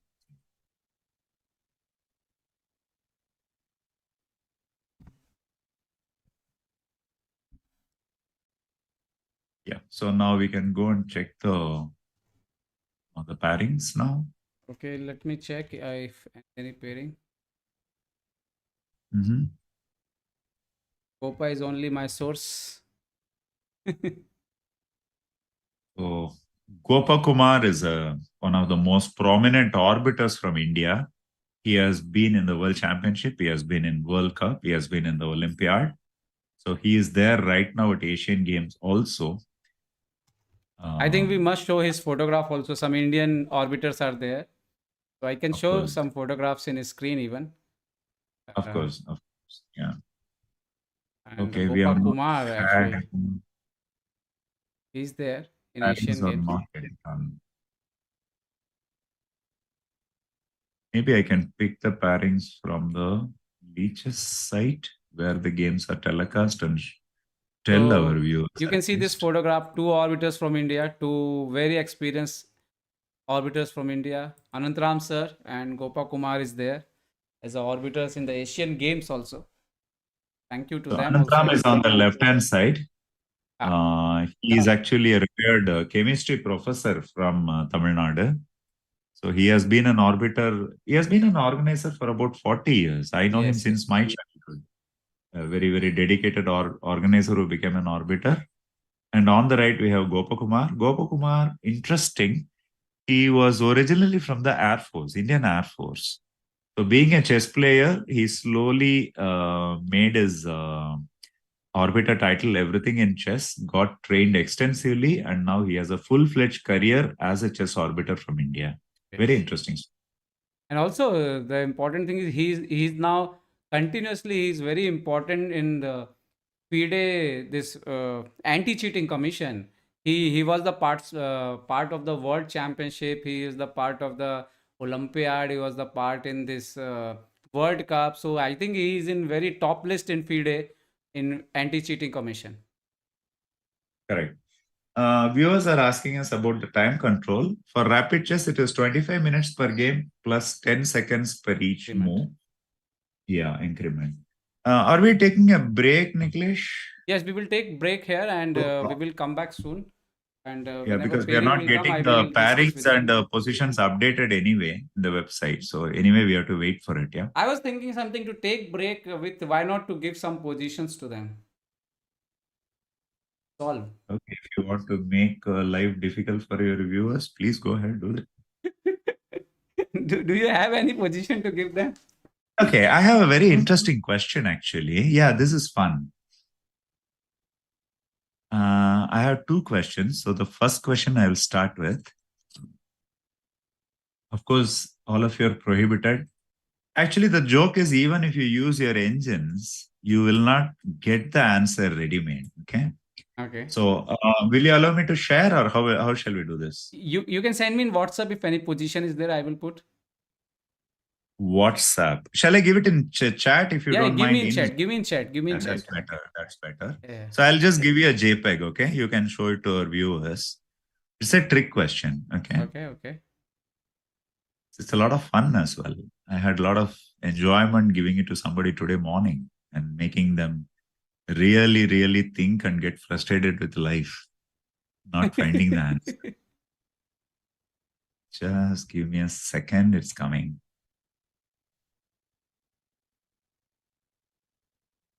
You know, training chess, there are a lot of angles to it. But one of the most interesting aspects is to find questions and positions which will challenge the students. And challenge as in, it is not giving a tough position to You calculate are and ask sending me them to position, calculate one or something. position. Yeah, I'm sending you one position in chat here. Okay. So when you make them think, the point is, you make it interesting as well as challenging and not necessarily calculation. That is where chess training becomes very interesting. Yeah, I sent you the question in Zoom chat. Could Okay. you please Okay. put it up on our, yeah, you got it, right? Yes. Yes. I got it. I got it. Yeah. So it's white to move or black to move? What is that? Yeah, white to move. Could you please load it? Okay, just 1 minute, and that will Sure. be in our screen. And so, friends, Saravanan will explain you what you have to do, and then we will take the break. So you have a good time to. You need not calculate, you need not use your engines. You need to use your judgment, and more than anything, you need to use your imagination. This is the position. This is the position. Okay. This is the position. So most of you will be able to find out that this is from the King's Indian defense. Okay, it is white to play. I'm sorry, is this white to play or black to play? Is Okay, black to play? actually Or it is is white to black play? to play. It doesn't matter. It is black to play. It doesn't matter. Now understand the question. It doesn't matter who has to play in this position. In this position, which is the most significant piece for both black or white? It doesn't matter. This is actually a historical position. This finished off the career of the black player who is one of the all-time greats of chess. Please don't go and Google it. Please try to solve it yourself. In this position, one piece finished off the entire variation's future and finished off the player's future itself. Which is that piece? Either for white or black, it doesn't matter who has to play. One piece is the most significant piece in this position. Which piece is it? तो So understand, इस Niklesh, right? Position It doesn't में matter who has to. एक piece ऐसा है जिसने किसी carry player का career ही finish कर दिया। कौन है वो पीस, व्हाइट से या ब्लैक से, आपको ढूंढ के बताना है। तो मैं ये ब्रेक में डाल के जा रहा हूँ। तो Sarwan ji, we are taking break and meanwhile people will solve this position. Okay, We are meeting in 15 minutes, 20 yes, minutes. 15 When minutes, is 15 minutes, yes. 15 minutes? Sure. Yeah. 2:20 then. Yeah. Okay viewers. You guys, see you back. Stay with us.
So hello friends, welcome back, and soon we are going to start the round four coverage, and still yet we have not received the live coverage link, but I think soon Leeches will update that. Meanwhile, I will fix my screen, and I hope you are still solving that problem which Saravanan ji give you, so you can keep solving this problem. आपको पता करना है कि कौन सा एक ऐसा piece था जिसने सामने वाले का पूरा कैरियर ही फिनिश कर दिया, एक बड़े प्लेयर का, वर्ल्ड चैंपियन का. Check the other things, other details.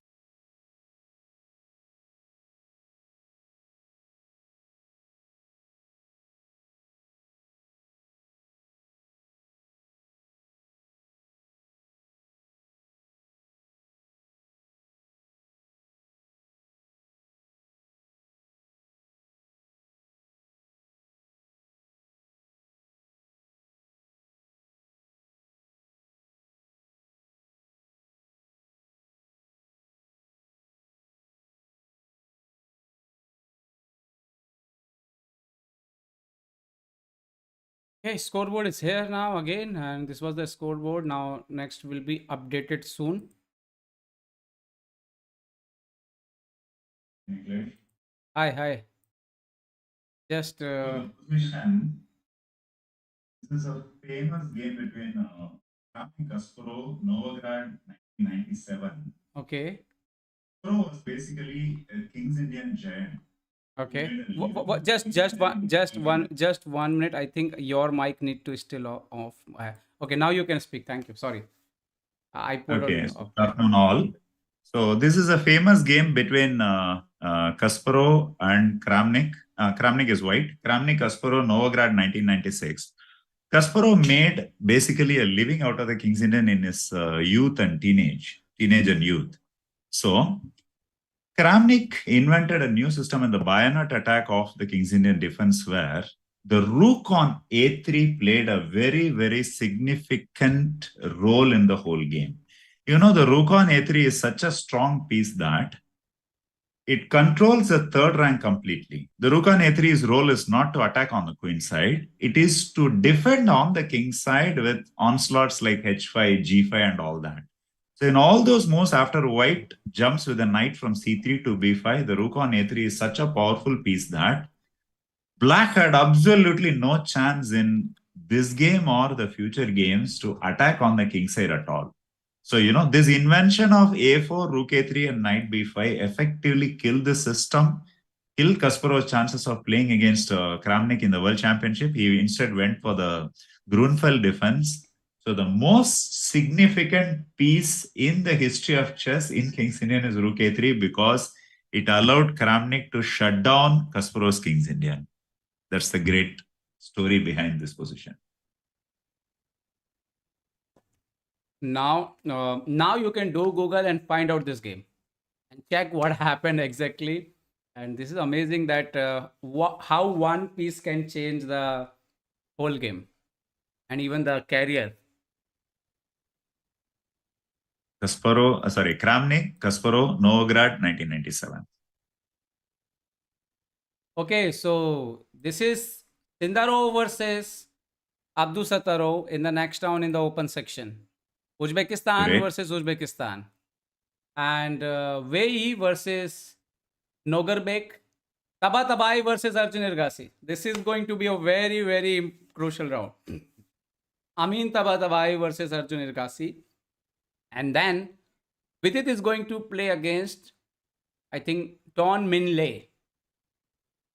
Yeah, Tuan Min Lei of Vietnam, Grandmaster from Vietnam with a rating of 2497. The woman So Vidit Gujrathi is black. That is going to be a difficult, a tough pairing for black for Indian Vidit Gujrathi. And Arjun Erigaisi is also black against another Grandmaster from Iran, former World Junior Champion, Tabai from Iran. Let's see. And this round, I'm going to set something really important for you. Bars of the all 4 games will be in the screen. Great. So, Dhokebaz meter will be in a screen. All 4 Dhokebaz meter. Where did you get them, by the way? I think, oh, this game is already started, Arjun and Amin Tabatabai. Let's go. So just give me a minute. I'm going to put everything on the screen. Mhm.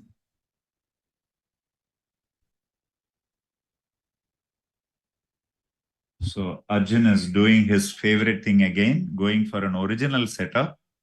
So he goes for a dash defense without committing any of his pieces. You can also, I'm sorry, not a dash defense. This is called as the King's English.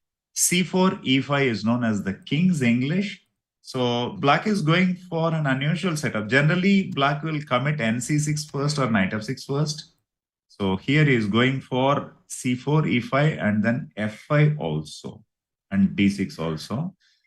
Now the question is whether he will play D6 or not later on. I'm sorry, knight C6 or not, or C6 Saravanan, basically. just give me a few minutes. I will set everything in this. Sure, please go ahead.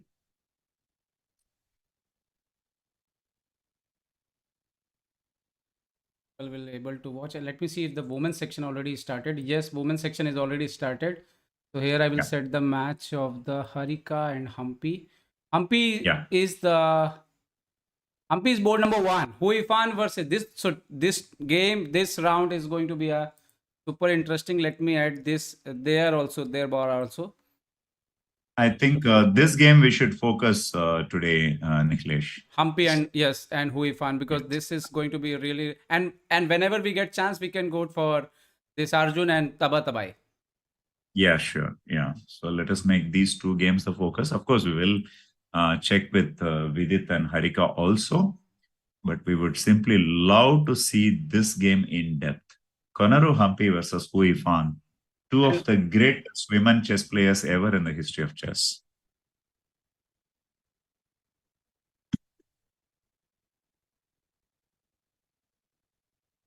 You can see.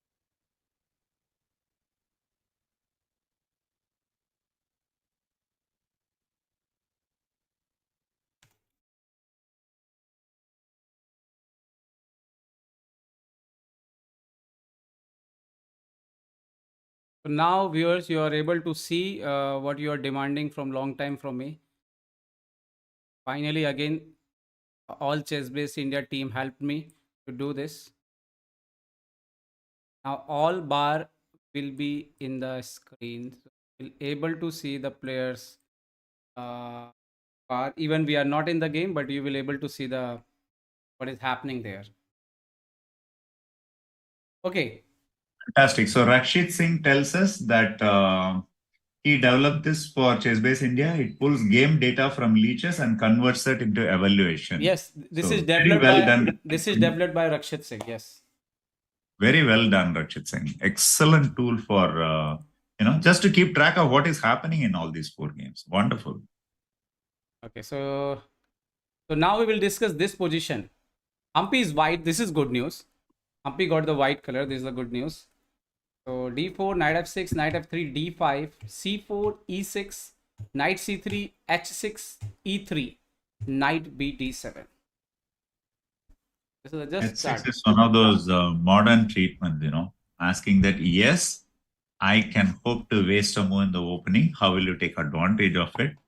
And E3 is kind of saying that I'm not getting into the debate. I'm also playing simple chess. So both are playing very cautiously. And already we have an original position. Humpy has basically spent already 2.5 minutes thanks to that H6. Whereas Huifan has hardly lost any time. She has actually more time than when she started. She has more than 25 minutes here. So Harika is white, Humpy is white, Arjun is black, Vidit is black. Great. Shall we have a look at Arjun's game now? Yes, we will shift to the Arjun game. Arjun is from black pieces, so I will switch from the black side and put the bar also. So c4, e5, g3, d6, knight c3, f5, bishop g2, knight f6, knight f3, bishop e7. So what would you like to say this opening, Saravanan? So this is the King's English.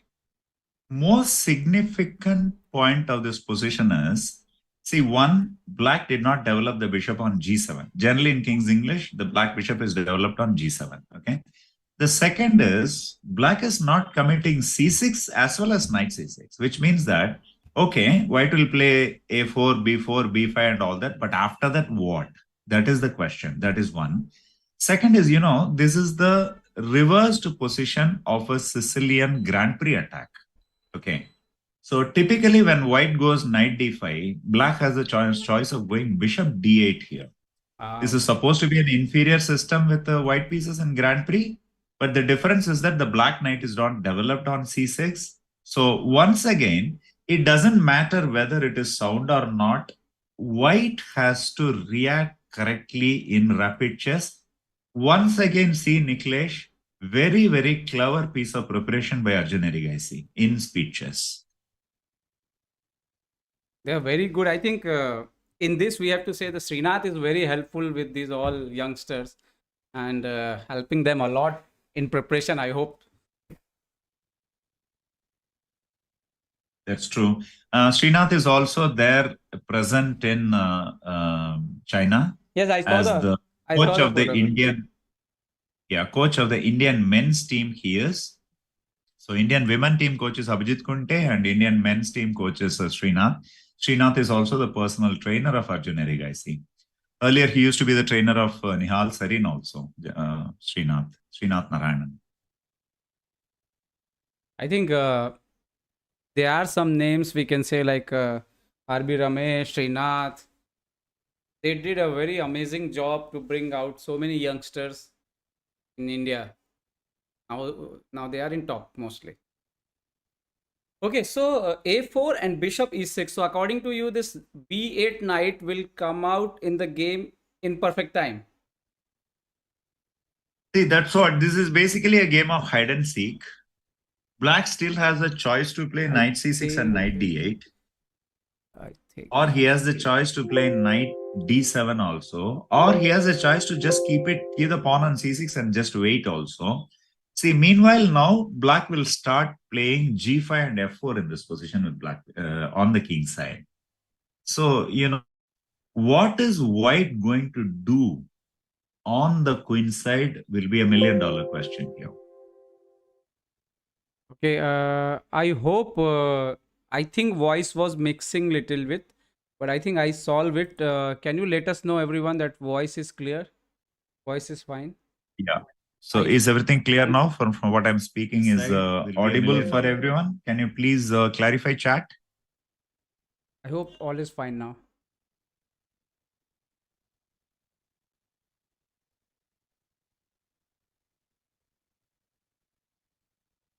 Thank you, Srirag. Thank you, Hemalata. So, shall we switch and go back to other games which you have not seen so far? Harika's games we haven't looked at all yet. Okay, so we'll go to this is the Humpy position, current position after a3.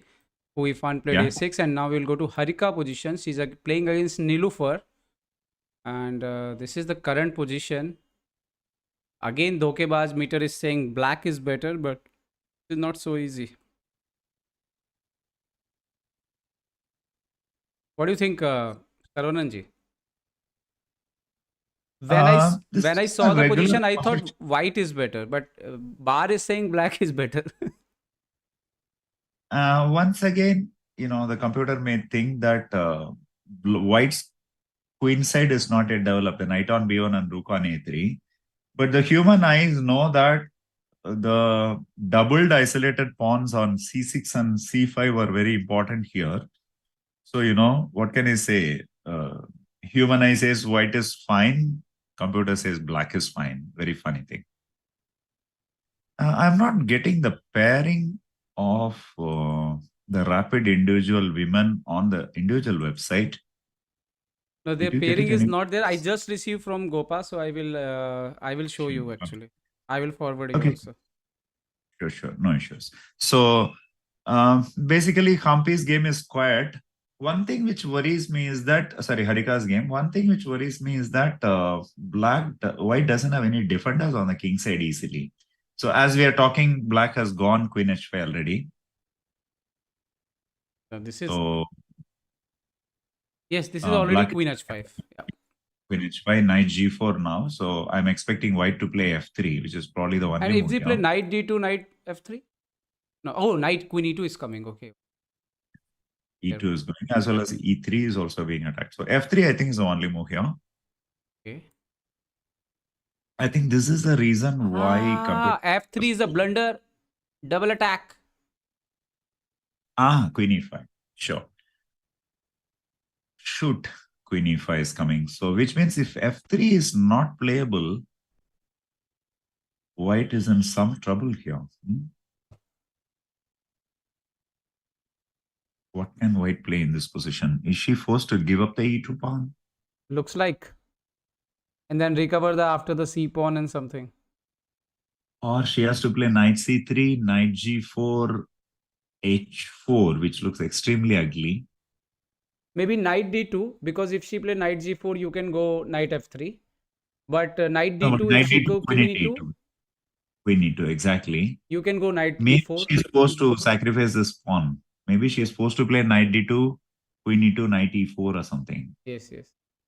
Yeah, so now we understand why the Dokebaj bar was favoring Yes, black rather yes, than yes. white in this position. Yeah. Dokebaj meter was looking for this tricks. So Humpy is in some trouble. So shall we have a look at Vidit's game now? We haven't looked at him at all. Okay. We'll go to the Vidit position. Board So number Vidit is 4. playing two-man lie. Grandmaster Tuan, Le Tuan Men, I'm sorry, Le Tuan Min from Vietnam, Grandmaster. We can call Tuan.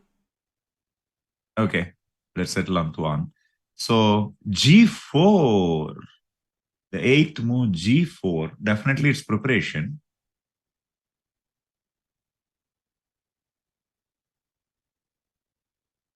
G4, knight G4, okay. This is getting into highly complex territory.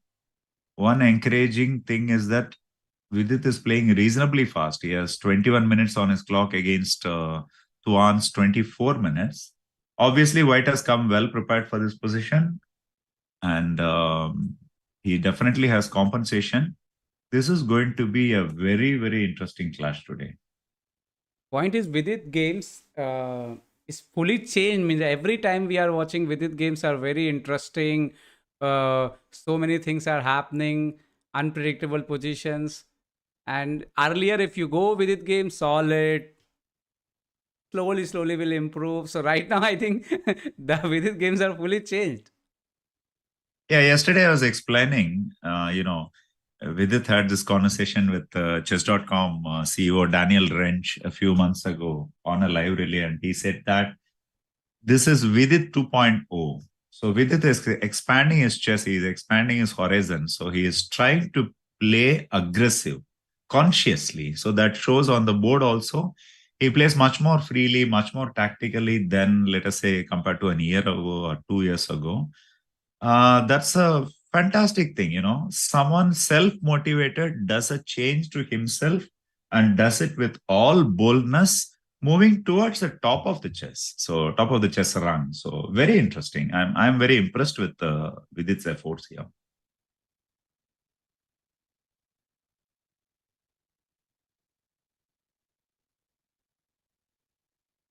So Aradhya Garg is with us in chat, and he says this is a interesting line popularized by Anish Giri. That's good information. We didn't know that. Okay, so with this game is going to be extremely tactical. So shall we return to Humpy versus Huifan, the star game of the day? Yes, yes.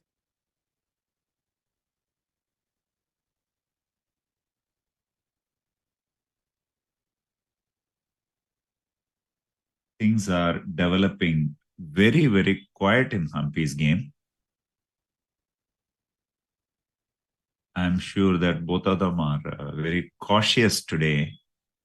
This being a high voltage game, most probably the winner of this game will be the favorite to win the gold medal, because in the remaining rounds, it is difficult to find tough opponents for them. Okay, Humpy is yet to play Harika, whereas Huifan has already played Harika and beaten her in the previous round. So I'm not surprised that the opening is very cautious from both the sides. Did you get that game for us, Niklesh? Game is there, I think. I have to go 1 minute. 1 minute. Yes, Huifan Humpy game. This is the Humpy and Huifan game. Okay, so Humpy, that position Humpy played after a3, a6, b3, b6. They are slow. They are going slow. Bishop d3, bishop b7, castle, bishop d6, bishop b2, and castle. This is the position. Actually, this is a very historical position. The first player who popularized it on world chess was from 19th century. He played the world championship match against Tenets in way back in 1887. That is Zucatot. So this is basically a favorite of Zucatot with black pieces. So this is a very, very interesting setup for both pieces, both sides. Now this is the next move. What castle already done from both sides. How white will continue now, Saravanan? See, the point of putting the bishop on b2 and bishop on d3 is that given an opportunity, the white knight will go to e5. So that is why black has played bishop to d6 and knight to d7. So either white will go for the e4 pawn break. Okay. Because black will find it difficult to achieve e5 pawn break because of the d5 pawn, or it's too double-edged. So basically, white will try to go for the e5 pawn break. At the same time, being very careful that black should not be allowed to play e5 as well.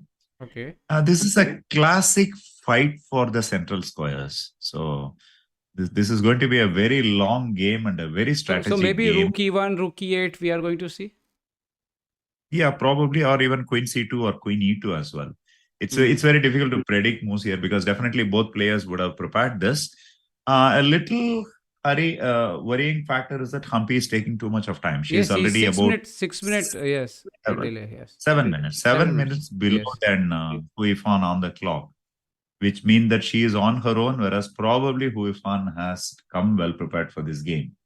So this is a little bit of a concern for Indian fans right now. So what are we going to see next? I think we should visit that game of Arjun Erigaisi now once again. Yeah, sure. Visit Arjun is, I think, this is a very important game. Arjun Erigaisi playing from black pieces. So he delayed. Finally, his knight came out. So after and it came to d7, b5, d7, and then c5. Yes. And you are right. He put his bishop on d8.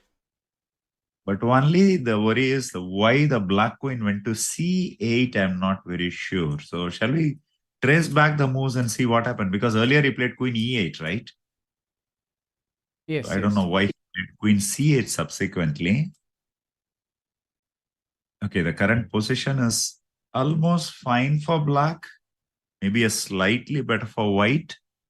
That is, again, as we were talking in the first one during the first session of today, the computer will see the bishop on d8 and automatically tell that white is slightly better. But whereas we humans know that in a practical game, the bishop on d8 can come out.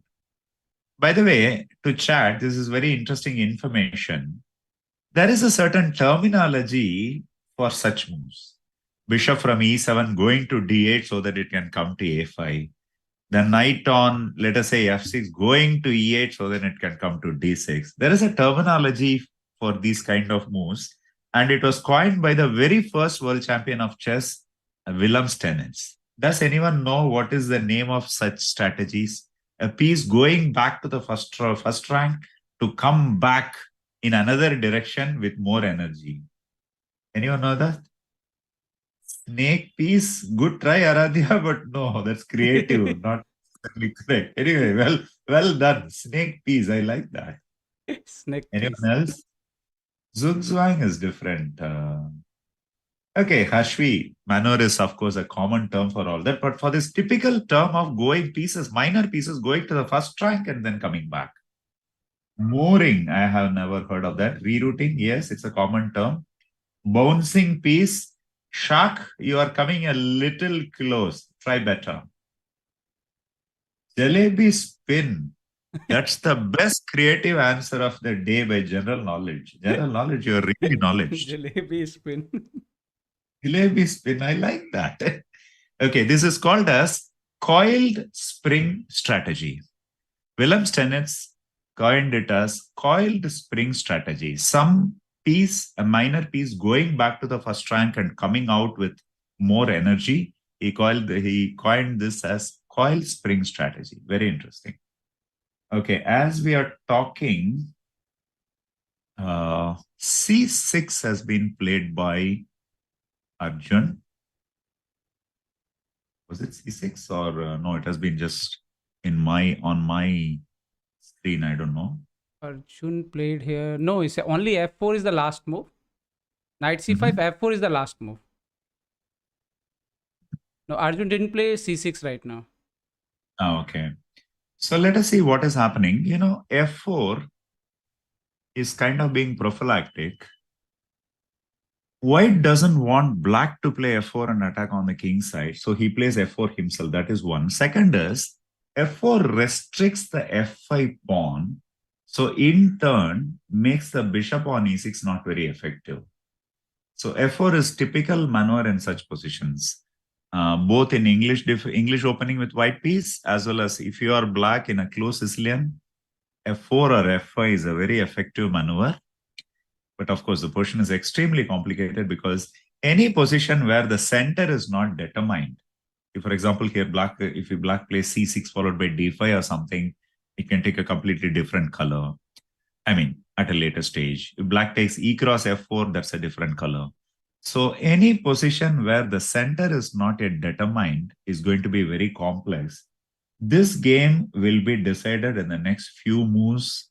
Which decisions both players are going to take is going to be very crucial here. Okay, let's So, see. Niklesh, any predictions? How is this game going to go?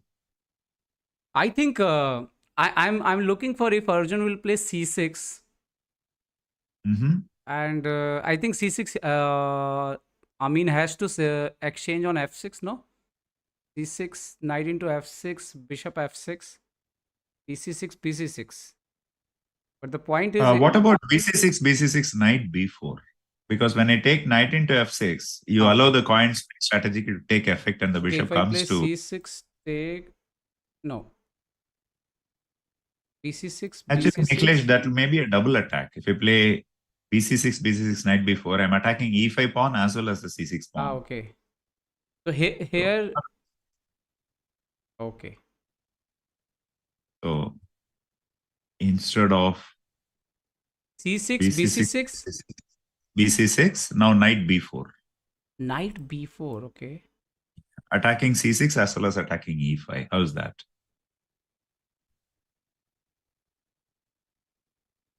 BD7 Our is meter not doesn't looks like it, good. which means that E4 may be another reply here. What about knight G4? Oh my God. Counter. Material is. Because I think BD7 will be passive, no? I was thinking of E4 pawn sacrifice. Oh, you're looking for E4. Give the E4. Yeah. Yeah. But of course, our meter doesn't like it. Meter E4 is now, fine. one of the knights. One of the knights. Maybe knight FE4, maybe? No, then D6 pawn is hanging No, I'm after just knight looking. E4. Something already happened here or what? Can you check I'm from so your sorry. end? No, let me refresh. I think, yeah. Something has happened, I Yeah. think, already. We can check from the Okay. No. F4. This is last. Nothing happened. official website is the best. Yeah. After F4, white is still thinking, and black is still thinking, and according to the official website, Tabatabai has about 16 and a half minutes, and Arjun has about 14 minutes, and Arjun has already played C6 now. So, Niklesh, I it is think becoming very complicated very fast already. we should look the Harika game. Sure. Okay, Humpy is why is looking better. We have to check. Queen C2 happened. D into Mhm. C4. Okay. B into C4. Bishop F3. Okay. G F3. And then here Ifan played C5. In this game, looks like Ifan is taking decisions. Bishop into f3 is a very double-edged decision. It looks very simple to basically give white a gash on the king side. But at the same time, in a dynamic open position, you are giving up a bishop, a very, very valuable bishop. And you are also encouraging white to attack on the king side with king h1 followed by rook g1. I have a feeling that this is not the best of the decisions for black in this game. So for example, this bishop is already working and maybe d5 is come and then this bishop will also activate in future. I think looks like Humpy have good chances now. It's too early, but at the same time, what I don't like about bishop f3 is, there is this concept in chess, being but not doing. Over the board, most of the time in chess, the best way to play chess is not to do anything, not to do anything drastic, not to commit anything drastic. Just keep the position as it is and keep on playing. If you think that way, bishop into f3, g into f3, and c5 is a very drastic decision. You get what I mean? Yes. So I don't really like Uifan's bishop 3, gf3, c5. It may not have given Humpy a clear advantage or something, but the point is there is no need to take such a drastic decision so early. See, for example, here, I would like to go for a kingside attack. As I was predicting earlier, bishop on b2, bishop on d3. Let's go d5 here. Push the pawn to d5. Come on. And if opponent will exchange, even we can exchange with pawn. No, I would like to keep the pawn on d5, so not the knight. So because if I exchange with the knight on d5, then unnecessarily black's knights get some play that the d7 knight will come to f6 and I want to keep the knight on d7 as inactive as of now. But later on, when I have play e4 or f4 later on, I've got a good pawn phalanx as well as tension towards a black king. So I think this question is already clearly better for white. c5, Humpy is doing well and Harika was in little trouble. Once again, we have to check. No, but now no. Okay, now this looks like even good. 1 pawn down? Yes, but she will recover the pawn, I think so. So we are in a rook ending. White has more active rooks, but black is a pawn up. Objectively, this is an equal position, in my opinion. I think soon Harika will recover 1 pawn. What she will play rook b7 or something. Yes, and then okay, like it could be draw also. You can go like rook c4, but then she can play something like this. k6. I think it should be draw. Harika game. Yeah. So that's what equal chances. Okay, look at this Humpy game. Humpy played knight e4. This is not look good. Means the same thought we are thinking that to keep this knight on d7. Now this will solve because she will take, and maybe after then that knight will come to f6. So the space. Same time, it doesn't throw away the advantage in any way. Let us say if you play knight e4, bishop e4, and let us say black plays rook c8. c8 is more preferable. Still, white can play d5 here. But now, only I would prefer to keep a knight, so it is probably equal now instead of being advantage. Released his pieces now, black pieces. Exactly. It was little cramped earlier. Black has more breathing space now. Yes. And here, black queen can easily come to h4. That is why I didn't want to exchange the knight on f6, Okay, Harika already draw. This is the result already is there in the screen actually already. That's safe. Harika already draw the match. Okay. And, so what are our meanwhile? No, I think we should shift to this match of mans. I think first Arjun game. What is happening there? Arjun, okay, look at what happened there. c6, bc6, bc6, knight b4. Knight g4, knight c2. Forward march. And looks like Arjun pieces are now little more active compared to the white pieces. This forward word has a very interesting backstory behind it. Mihail Tal loved chess. Mihail Tal loved blitz chess, especially. So when he used to play blitz, it seems his most favorite war cry used to be forward Kazimierz. Kazimierz is probably one of his old friends. Just say we say in India, no, uh, you know, uh, go on Anand or things like that. So forward Kazimierz was his main war cry. So it is all forward Kazimierz for Arjun today. Okay, so what you will choose now from black? How you will continue? Which piece you will improve now? Friends, tell me in chat also. Which piece of black you want to improve now? That is quite interacting with us today. That's very nice. Very less negative comments today. But at the same time, we will be happy if you come out with moves also. Guys, come on. Actually, the problem is Sagar interact with audience so much. He have so many Uh, tools to interact with them. He do so many things, and I'm not able to do so many things here. See, Sagar does so many things in life because he sleeps only 1 hour a day. That is simply not possible for other human beings, guys. And So, please be gentle with us. We are all normal people. We will never become a Sagar Shah. I'm just and being. we are not trying even. I and Sagar know each other since I think 2004 or 2005. We come a very long way. Ever since I have seen him for the first time, he's always like So this. Saravanan Sagar's energy level is probably the highest in Indian chess. Saravanan chat is saying that they want to develop the dark color bishop from black. That is good idea. What do you think? So that coil spring strategy is all fine, but it has to come out. Yeah, now you can play bishop b6 check and knight e3, knight f2, all are on the cards. Actually, I have this feeling that bishop d8 was not entirely a sound move. I'm sorry, bishop a1 is not entirely a sound move, I have a feeling. So after knight a4, bishop a1, which has just happened, let us say, in this position, can white play bb6 check? So what I predicted has come very true. Okay. The coil spring strategy has worked. For bb6, I don't see any other move but to play rook into b6 for white actually.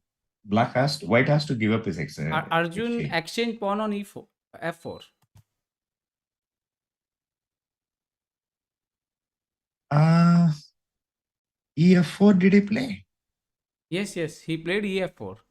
It's a surprise. I was expecting bb6 check. And now suddenly Okay. this bishop is activated. The point is now after e4, g4, now he wants to play bb6 check so that even if white gives out the exchange sack, the e5 pawn doesn't hang. That's his point, right? Niklesh, this is looking already good for black. So let's go bb6 check here. And if white plays d4, I mean, after e4, gf4, Bishop b6. bishop b6, d4 is the only move Yes. now. Yeah, I already like black. See, this is a very strange thing. I have a knight on e4, I have a bishop on b6, I have a knight on g4. But strangely, there is a coordination between all of them. Even though I'm not able to define it, they are all coordinated, even though they are all in different places in the chessboard. You understand what I mean? Yes. Very interesting. The Very coordination is interesting. really good. And maybe I'm thinking, Yeah. what about this queen? Bring the queen to h4. Is it coming? Yup. Let's do it. So e4, g4, bb6, d4. Now, if you want to bring the I think bishop b6 already happened. okay, So as this is on the expected, board already. d4 also happened. Yeah. Yes. So both are forced moves. And let's just check 1 minute Vidit game, what is happening there.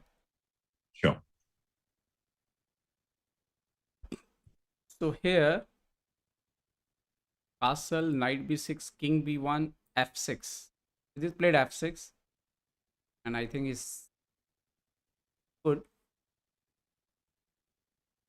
C4 square is Full control in black favor. Let's ask an interesting question to chat.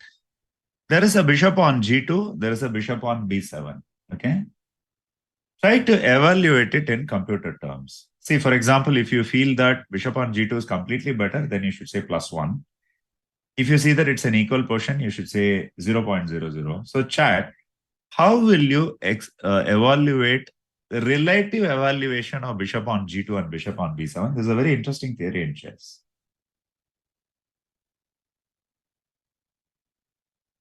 This is the position. King b1, f6.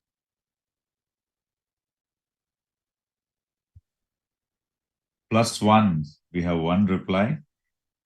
0.00, negative reply. Guys, come on, I am not more variance, not repetition of what I suggested to you. I'm just joking. +1, 0, +1. Okay. This is very interesting. This is a theory by ex-world champion Max Euwe. See, in this position, let us assume that white cannot do anything but to focus only on the e4 square or a break with f3, e4 or direct e4. In such a position, the bishop on b7 does the equally important role of controlling the e4 square. So I'm assuming that, in this position, it's not so. White can play bishop h3 and all that, and white bishop can come to the king side. So in this position, if that doesn't exist, actually it is 0.00 almost. But here, white has more scope going bishop h3 and all. So I would say about 0.7, I would say. He went back to knight f3. What Vidit should play? Knight c4 is coming. I thought I will develop bishop e7 and then play bishop castle e7, first, yes, making okay. to safety. But the problem is bishop h3 is very serious here, Niklesh. I'm a little concerned what black is going to play for bishop h3 now. Okay. But your Dokebaj bar says black better for black. For example, if we play bishop d6, no. Yeah. And exchange the bishop, maybe no. Okay, bishop h3 is dangerous here. And what we will do? No, here bishop f4 is. Sorry. f4, rook g7 is coming. So that could be crucial. So I don't think Vidit will do that. So for example, bishop e7, bishop h3. Maybe instead of all that, your knight c4 is better, Niklesh. What you told originally is the best move, maybe. Because for now, for knight c4, I just got the idea. White plays bishop h3. Black has the convenient move queen b6, supporting e6. Okay. Yeah, so your knight c4 was a better idea. No, I didn't saw this. I didn't saw this. I was just looking knight c4 normally. Okay, so just vacating the square for queen and all problems solved. Yeah, and now I can aram say black can play what to do with his king side. Whether I need to develop it at all, I can see aram say. That's the point. The point is there is no meaning of b3 actually. So of course, I think knight a3 check is there. No. Knight a3. Or you can even leave it. White cannot take bc anyway. Okay, so you can play a move like a5 also here. Okay. Yeah. Okay, but looks like Arjun played bd6. So he heard you. He heard what you said second. bd6 looks like he played this. So this match is going to be very interesting. Sorry, Vidit game is there. Sorry, I'm saying Arjun. We have to go to Arjun game now.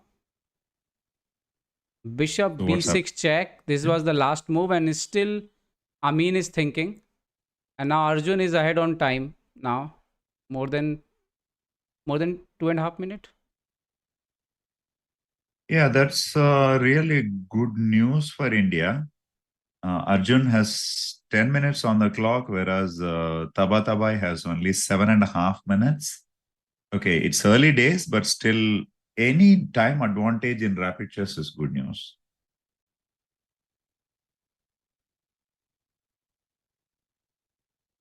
So shall we have a look at Humpy's game, the all-important game on the top board for white?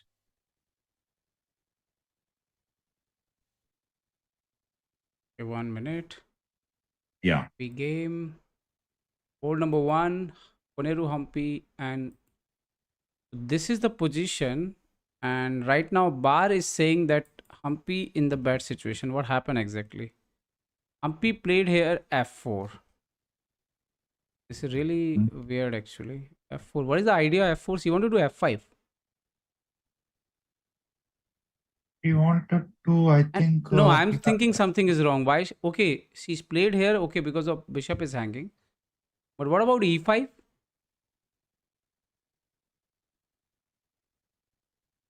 I'm sorry, I didn't get you. What? She, E5 in the sense? if she played e5, then You mean if. fe5, Ah, knight e5. Knight into let's say c4 rook. is coming now. C4 is hanging now. Yeah, rook d4, I thought. Rook into d4. Okay, here. See, the point of f4 is to retain the light square bishop on the long diagonal. Of course, Humpy will give up the pawn. So I expect something like, what shall you do? Bishop d5 or something first? The problem is, because of f4 and Sarvanji, fe5, can I come in 1 minute only? sure. Just one.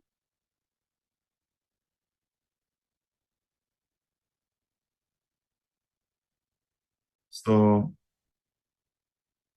black is basically opened up the king side for white, or rather, white herself has opened up her own king side. That is basically not a great news, I would say. So that is probably the reason why the bar says it is probably slightly better for black in this position. So why would Humpy do that? This is a little bit of a question here.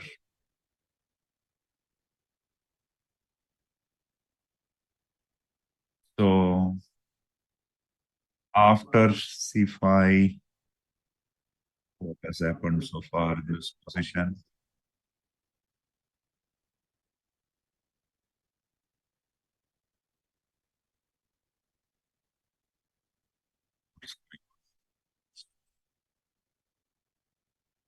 Taking a phone call. Bear with us, guys. It's an emergency.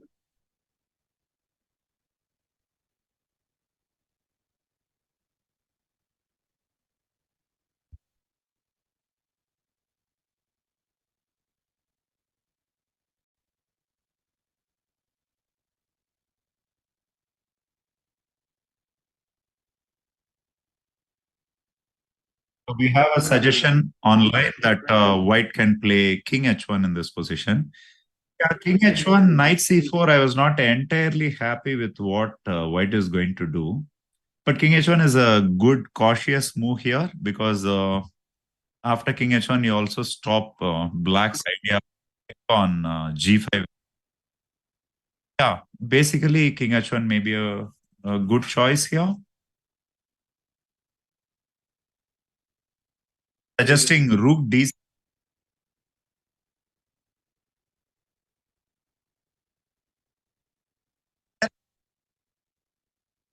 Niklesh, are you there? Niklesh?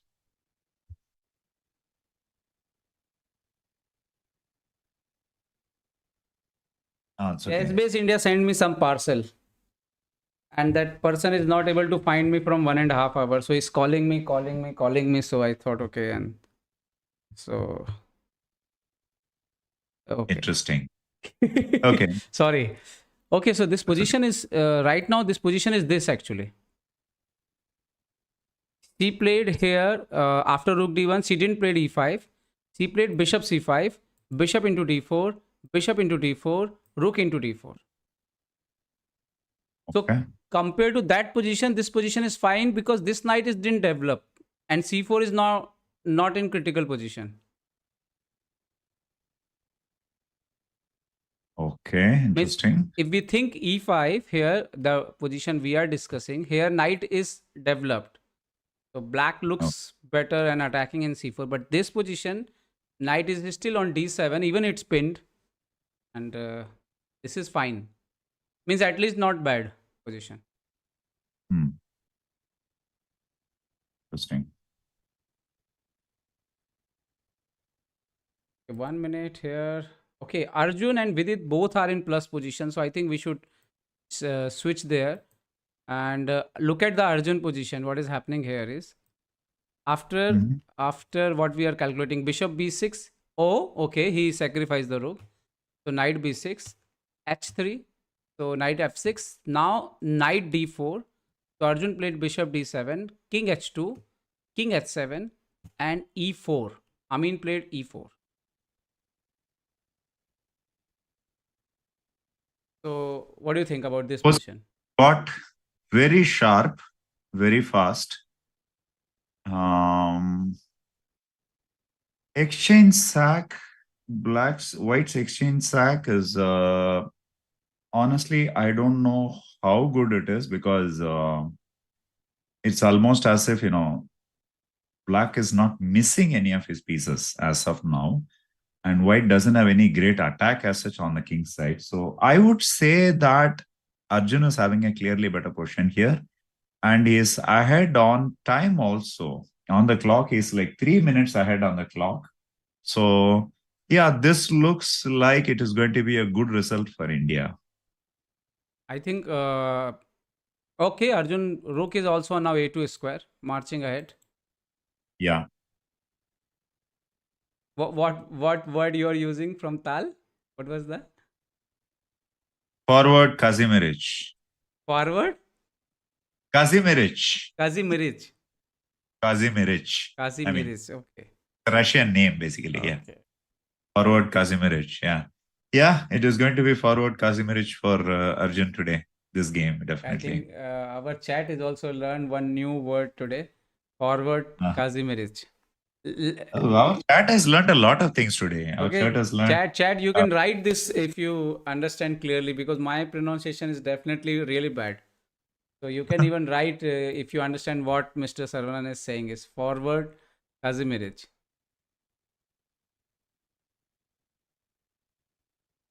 Okay, They so say black is doing better here, and let's see Vidit game what is happening there. Okay, Vidit game, what happened?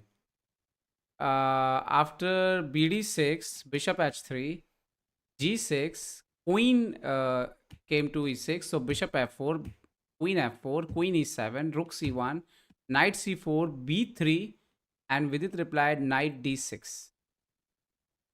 okay, this is interesting. For b3, the whole world will expect that black will go knight a3 check. With it goes knight d6. Once again, a class of a very strong player is to play always towards the center. So from d6, the knight is having very good influence on the whole position. So this game also, I think, is in India's favor. I think black is slightly better in this position. Okay, so Harika drew and Humpy position is still going on. Game is still going on, and if Vidit and Arjun is going to win today, this is a good result for India overall. They come back now. And before we jump to the next game, I would like to analyze this position a little. Is going to play a5 and a4 here. Okay. A5. Okay. Is what is white going to do? I'm not able to find easy counter play for white against this play of a5, a4. He took his knight on e1, so maybe he want to come to d3. D3 and then c5 probably in the long run. Okay, knight e1. Let us say a5. A4. Let's try little. Knight d3, a4. This is what I want. Now, if you play b4, I have a solid square on knight c4. Yes. Correct? Yeah, but at the same time, of course, I'm giving up c5 also for your pieces. But after c5, black has e5. So let's make the move. White plays b4 here. Knight c4. What if we come knight c5 here? Yeah, for knight c4, if you come knight c5, that's my point. I want to play e5 and keep the game going. This is my idea. Achha, e5. You don't want to play bishop c8. Bishop c8. Really, should we defend? I don't know. We have to look at the position a little bit more closely. Let's analyze. 5.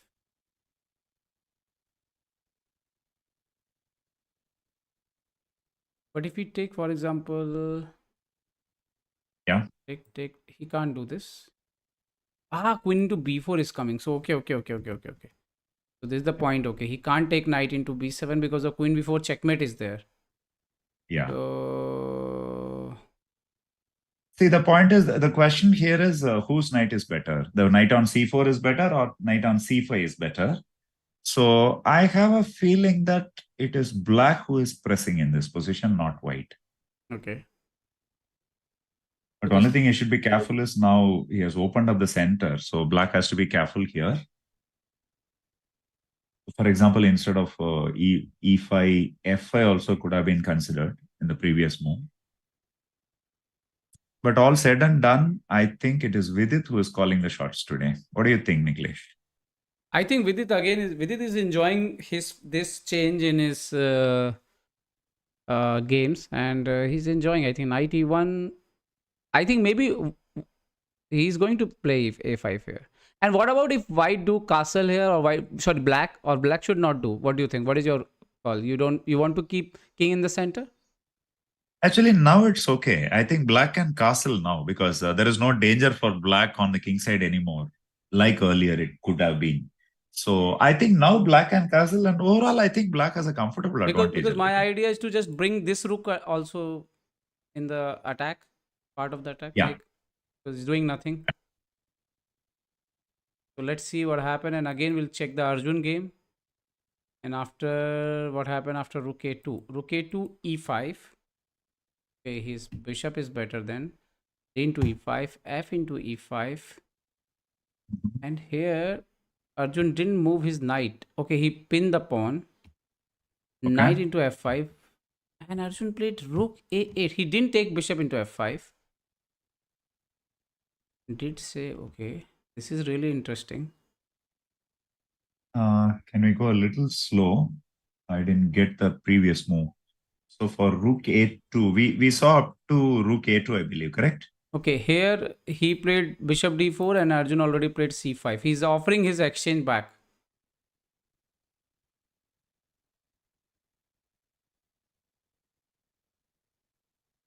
I'm sorry, Niklesh, I lost you actually. I'll just come back with a position. Okay. So e4, rook a2. So did you saw the last position or no? No, actually, I'm just reconstructing from the last position. So e5, d5, fe5, queen c7. Knight f5. Knight f5. This was actually I thought this was very nice for black already. Knight f5, rook f8. Of course, rook a1 is a threat. bd4, c5. He played bishop d4. c5. c5, now, knight g3. Yeah? Knight g3. Already I think black is clearly better after. Let's go for adventure here with cd4. See, the point is, I'm not really worried about the pawn going to f6. My point is, after cd4, let us say ef6, bishop c6 is my idea. Okay. The point is, I'm trying to prove that the white king is weaker than the black king. You got my point? Yes. So let's say if I go bishop to c6, queen into c6 and fg7, I'm going to assume that there is no immediate danger to the black king and coolly play knight d7, idea knight e5 and coming to the white king. How is this?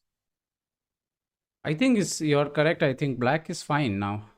But I was in start I was surprised with I was thinking about bishop f5 to just solve this bishop f5, rook f5, and then I was thinking normal player, like just put your knight back and all is fine.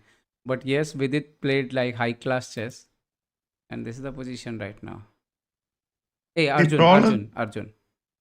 The bishop f5 was Niklesh. If you had played bishop f5, rook into f5, now the bishop on g2 is a monster forever. Yeah, okay. I think that was the reason why black did not go for bishop f5. It's important to nullify the bishop on g2 because that bishop on g2 is the only protector of the white king, correct? Yes. I think that was the point behind... Destroy the defender. Exactly. Destroy the whole defense now. So where else shall we go next? Shall we I look think at we the should Humpy check game? the Humpy game also again one more time. What is happening there? Sure. Ah, so many things already happened. This is the position. 1 minute, I will Okay. refresh this and put again. Yeah, this is the position. I think it's fine. Only this worry about this little pawn structure, but bishop is doing well and 2 pawns in the center. Maybe soon Hmm. one passed pawn will be there. Whom you prefer in queen plus knight versus against queen plus bishop? Well, theory always prefers queen against queen and knight versus queen against bishop. So uh, actually, this is going to be tough for Humpy now to defend this position because see, the only way to treat this position now, she should just create a parser with d5. Let's say nd7 and now d5 or something. Okay, d5 cannot be played because c4 was hanging. See, already can you see that white is in trouble? I think exchanging the rooks was a wrong idea, a bad idea. This Humpy is in for a long, long struggle to draw the game. This is going to be a difficult situation. Humpy has, okay, one encouraging thing is Huifan has less than 1 minute in his clock, whereas Humpy has less than 2 minutes on a clock. I mean, So time is one, almost equal. So no, I'm saying black has more, white has 1 minute more, Niklesh. yes, yes, yes. Yeah. She played knight b8. That's the point. When you have the queen and knight, you know why queen and knight are better is, see, white's bishop on e2 cannot defend the d4 square, whereas now black queen and knight can attack the d4 square with queen d6 and knight c6. So when you have the knight, you can switch attacking which color of the opponent you can attack. That is why queen and knight in the endgame are better than the queen and Is it bishop. possible to play c5 right now? Yeah, maybe c5. Because Black takes black is c5. not able to capture it. C5. If we I exchange can. dc5. I have queen f8. No, No, okay. no, no. Queen Queen c5. c5, queen Yeah. d8. F8. Queen Ah, f8. Queen okay, f8. queen f8. Then maybe simple somewhere because a6 will be hanging na some moment. No. That's what. Queen b6 is a better move. Acha, queen b6. Queen b6. Queen b6. I have queen c8. Okay. Yeah. Here I don't know whether both sides can make progress, but I'm not comfortable giving up a pawn free This like happened in the this. game queen f8. And now c5 is dangerous. King Same f8, you idea. mean to say? Because Uh-huh. now you can't capture. No, Okay. not here, not here exactly. Mm-hmm. Okay, some changes happened. She played queen e3 first. Okay, queen e3, king f8. Now c5, bc5, dc5. This is possible, no? Yeah, but it's a double-edged thing to push c5 because it is it is exposed to attack easily also. Mm-hmm. So I would be triply careful before going for a move like c5 here. But as I said, Humpy is in trouble, but Humpy has a minutes more in terms of time. So it is going to be anybody's game, I would say.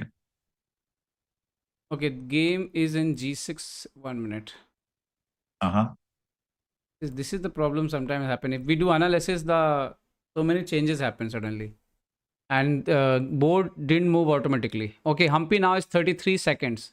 So this game is, I Uh-huh. think, is going to be very crucial now. Yeah, it's a critical moment for the entire game. And Entire tournament for gold medal of Asian Games. yeah, and I will still stick to it that I think Humpy is in it's trouble. better to stick here. Yeah. Okay. Humpy played d5. Yeah, so as we were talking, Humpy preferred to create a passer pawn because creating passer is the best way to create counter play. So I'm not surprised with d5 here. So But Indian is saying that queen a3 pawn is going to lose. Queen c1 check, king g2 and queen into a3. Okay, but mhm. she played knight d7. Okay. So she allowed bishop into a6. That's a typical reaction, Humpy played queen b4 check. 97. And what about if she played queen c5?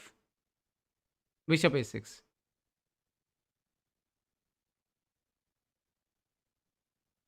Yeah, that is probably the general idea. Queen c5. Bishop a6, queen b4, a b4, king e7. No, but Interesting. Niklesh, why do you want to give up pawn free? This happened. Oh, that happened. Okay. This ending is clearly better for black because the black king is very advanced. It will definitely win the Humpy d5 sacrificed another pawn, but why? Okay, just she want to destroy the structure. f5. Huh? And what about if These are she don't accept? She plays g5. typical tricks Both. when you are plus on time. You just check a pawn to see whether the opponent accepts this or not. See, now, for example, I have f4 exchanging one more pawn. The lesser and lesser the pawns are on the board, it is better for the defending side. But here the problem is black king is coming to e5. I think black is slowly outplaying white, Niklesh. I think f4 is maybe blunder. Yeah, I Maybe think black is. h4 was the move. Yeah, I think after gf4, I don't know. I think knight d5 after. Problem is knight e3 is coming. So if we play h4, that was fine. Now problem is after knight d5, knight e3 is coming. So we have to play king. So then we will lose the f4 also. Uh-huh. So this is the issue. Instead of f4, if we played h4, now I think it's difficult to save. This is not so easy. Yeah, h4 would have been definitely the better move. The point is after h4, let us say if black plays a move like king e5 or something, hg5, hg5, one pawn lesser, it is always better to draw, better for to fight for a draw. Here, after, uh, where are we on the position? Okay, 1 minute. Is hg5 happen? This is the current position. Oh my God. I think this is losing now. Because 3 pawns in different area. And black is fine. King in the center. Even e5 is coming. I think b5 will fall soon.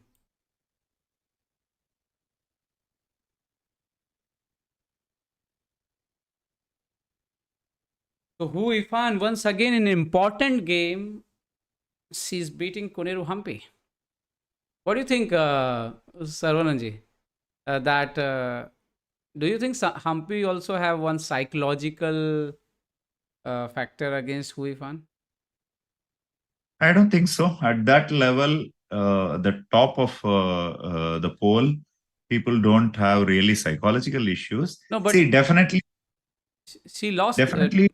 two important world championship. I think in world championship twice she lost against Hu Ifan.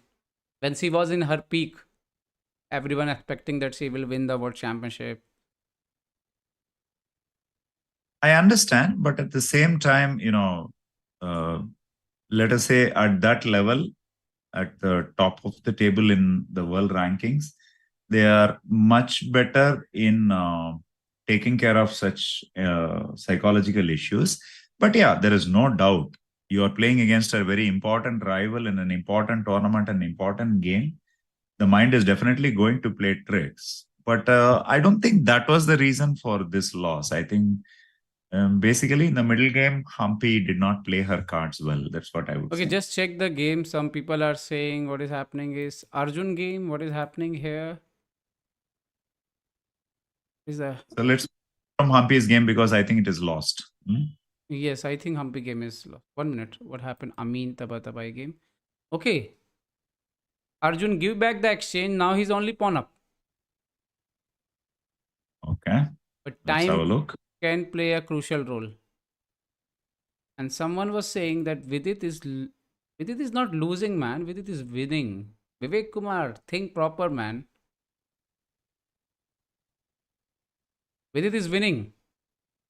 This winning. Let's go to Arjun's game quickly. Arjun game draw. He took a draw. Oh, That last position. Here. that's a big surprise. And Uh, Vidit is winning. what happened afterwards? We can go and have a look at. Yes, that position which we are watching. Not fairly better. He was a pawn up and all that. It was an exchange up even. Not here. Can you tell me the move number exactly? Which game? Arjun game. Let us. Okay, Arjun's game. This position. Rook b6, knight b6. We are watching this position. And this position. Okay, he exchanged that thing. Oh my god. Niklesh, go to the 40th move. Queen f4. No, but look at this here. What is happening here? Why this move is blunder? Knight e4. Are you able to see my screen? Yeah, of course I'm able to see your screen. So knight e4. Something is happening here. What is happening? Knight into c4 was fine. What Arjun played was fine. Here also. Knight g5 check. King g6. Yeah, here instead of king g6. He played knight d2. Knight d2. I'm wondering instead of. Okay. This is the Indian is saying here king h7 is the best move. And black is completely winning. Let's try to see that. If king h7, let us say, king h7 just goes away from, queen e4 check. Queen g4 was a threat otherwise. Yes, after yes, knight yes, d2. yes. After knight d2, queen c3. Yes. So let us say after king h7, how is white winning here? King h7, if rook d2 or something, and after knight d2, if white plays a move like rook f2 there, simply black plays rook f6 and wins the game. Here in this position on the board, if white plays rook f2, white plays, rook f2 here, the position in front of you, Niklesh. Mm-hmm. If white plays rook f2 here. Rook f2. Yeah, now black can simply play rook f8 and win the game. That's the point here. Otherwise, white was threatening queen g4 check. So after gf6, suddenly white queen get activated. Yeah, and exactly. That is the reason that... but even this, black was winning. Yes. After queen g4, h7 and all that. Actually... Instead of king h8, king g7 would have been better. Of course, it's very difficult to play such a move with, rook g1 coming up later on. But that, I think, would have probably given better chances for black, I think. I think here he sacrificed this and after this is draw. Yeah. Okay, so Vidit is winning, finishing. Yes. 2 passed pawn. I think Vidit is going to win now. Abdul Sattarov already draw with Sindarov. So as a teammate, they did make one draw. And Wei E wins. So Wei E now in 3.5 and Nodir Bek in 3.5. So they are going to face each other tomorrow, 3.5, 3.5. And Sindarov is 3 and now Arjun is 3 in 3, Vidit on 3. So many people will be on 3. Yeah, so we have got another 5 rounds left. So after 4 rounds, we can say that almost all the top players are on either 3 or 3.5. Yes, yes. In section. And in women's section, of course, Hui Fan is just marching towards goal now. In women's section, yes, Hui Fan is already won the game. So she's much ahead now. Now I think this is the fight for looks like is if difficult to stop than her. He will be in 4 points. And Humpy, for example, Humpy is 2.5, and Harika is 2.5. So in women's section today is not a good day, I think, because they both players lost one game and one draw, I think. So not so good day in women's section. Only half points is there, half a point for both women players. And men's section definitely this is the comeback for Vidit. He wins both games today and now in 3 points. And I think Arjun was winning this game. Somehow he slipped in the last moment. Okay, Arjun game already declared draw, and Vidit already is playing, and this is winning only. Nothing is going to change soon.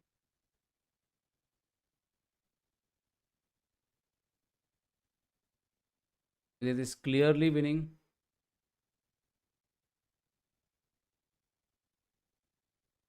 So, Saravanan, what do you want to say about day 2? What how much medal chances we still have?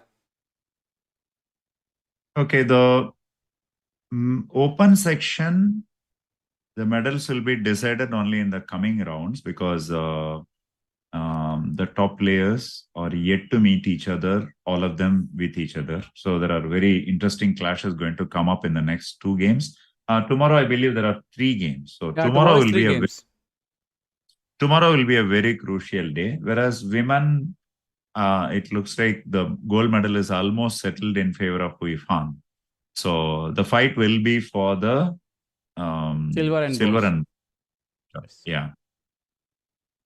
I have a feeling that so far Harika hasn't showed the best of her form because today was not a very good day for her in the office. So Harika will have to come back with more vigorous form tomorrow. And Humpy, okay, she lost a very crucial game on the top board today against Hui Fan. So yeah, a lot depends on tomorrow in both the sections. Coming back for Humpy and Harika, as well as the fight for the gold in the men's section, everything will be decided tomorrow. More than day after tomorrow, tomorrow will be the more crucial day, I think. Yes, because 3 rounds is there, and tomorrow, I think picture will be at least little clear, more clear. Very clear. Okay, very clear. Okay, so now Vidit already win his match. So Vidit scored 2 of 2 today. This is great. Yeah. And Arjun, I think Arjun scored 1.5. Yeah. So Arjun is also fine. Yesterday he scored 1.5. Today he scored 1.5. So he's on his pace and undefeated till now. And one good day can bring him in the top again. Okay, so this is the overall situation, guys, and I hope we give you at least some knowledge. And I think Saravanan is giving you so much knowledge, and we are trying to give you a good commentary, but definitely we are not up to the Sagar Shah level, but we are trying our best. And thanks to Saravanan, we have so many good analysis and so many good knowledge, stories, everything is there. Thank you so much, Saravanan. And thank you, chat. Thank you so much. And there is the problem is we can't show you standing because they are not giving here anything. But let me check in their website if they update. They are not updating so fast actually. So better you will wait for our article. We will put everything there. Maybe what you can do, Niklesh, you can go to chessresults.com, and then load and share the page for our viewers. Then we can update from the third round what would have happened after the fourth round. Chess results, how can I do? Chess results, they are showing in chess results. Is it not there on chess results? I don't think so. No, they are not updating in chess. I didn't saw anything. The official website says it is updated on chess results. Ah, okay. Let me check. If they are updated there, then that will be great. Just give me a minute. I may be wrong. I will find out in 1 minute then. The problem is it is in Chinese. That's a problem. Ah, okay. So name is also in Chinese. The name of the tournament is in Chinese. Almost all the names I can see are in Chinese. So we don't know whether. So they are updating in the China country, na? Yeah, that's right. Why they want to write the name in Chinese? Means what is the Or problem? do it from the official web page of the Asian Games, Yes. where they are giving results. I'll give you the link here in Zoom chat. I'm just giving it to you here. Yeah. Can you just open it and then load it and share Okay, it with okay, our audience? okay. Show me, show me. I will take from here. Yeah, sure. So I've just given you the men results.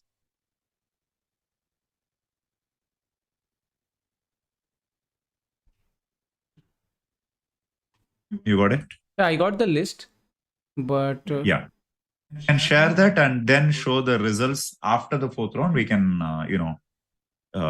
tell our viewers what is the update. That may be a better idea. no. In this, where is the list? I mean, this is the list only, na? Result. This is the list only. Tell the results now from this. So, for example, the top board ended in a draw. Mm-hmm. Just 1 minute. Third round, is it? Round 4 results. Oh, I did something is mixed it. Okay, now this is I have. Okay.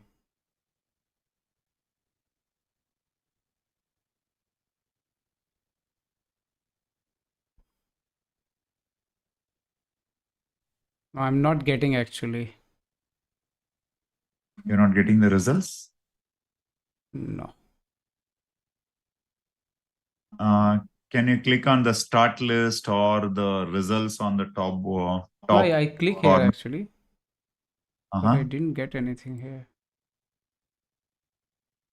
Men's Okay, individual because, round 4 results. Nothing is coming. Men's individual, women's individual. update.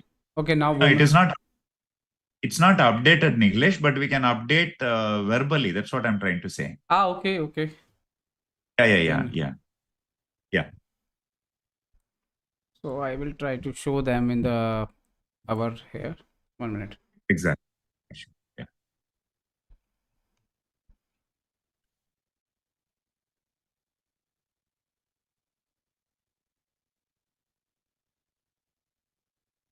Okay, so Can you make it bigger? yeah, I will make just one. Yeah, sure.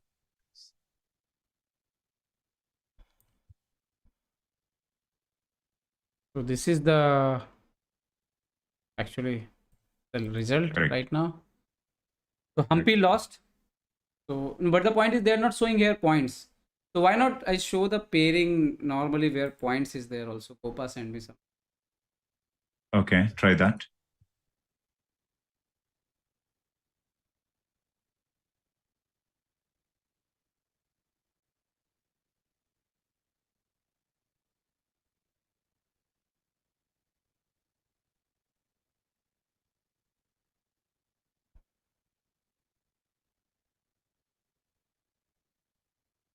Okay, so just 1 minute. I will show one by one.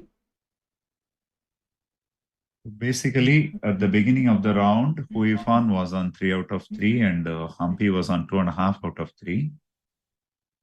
So after this game, one is now on sole lead with 4 this out is of the 4. 1 minute. Okay, so this is the women's section. I know men's section. So Abdul Sattaro is now 3.5. Sindaro on 3. Wei in 3.5. And Noggerbek is no in 2.5 is now. So we are not counting him. So 3.5, 3.5. So next round, Abdul Sattaro will be white. Wei will be black. This is confirmed. 3.5 points. Sure. Okay, then if we count 3 points. So who is in 3 points actually? Arjun on 3 point. And Vidit on 3 point. And Parham, what happened? Parham, he won. Param Maksudlu drew, right? So he's on Okay, 3. 2.5. Then Buziang win, I think. No.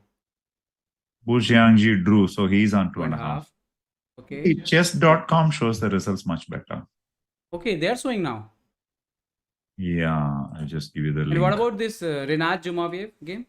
We will see here 1 minute. Jumbayev played against. His game is still going on. Yeah. No. Yeah, game is still going on. And Paulo Niklesh, just Barsmina looks like in winning position. English 1 minute. Just try this link I'm giving you on chat. It's much better. Okay. I think what we are doing is very confusing, basically in terms of point position. Just check the chat I've given you. Okay. Hmm.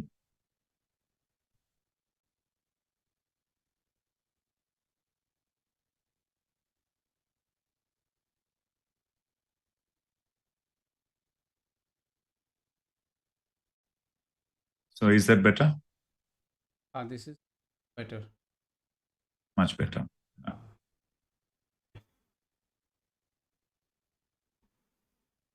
And meanwhile, watch this game. It's interesting. Okay, so 1 minute. Adjust this.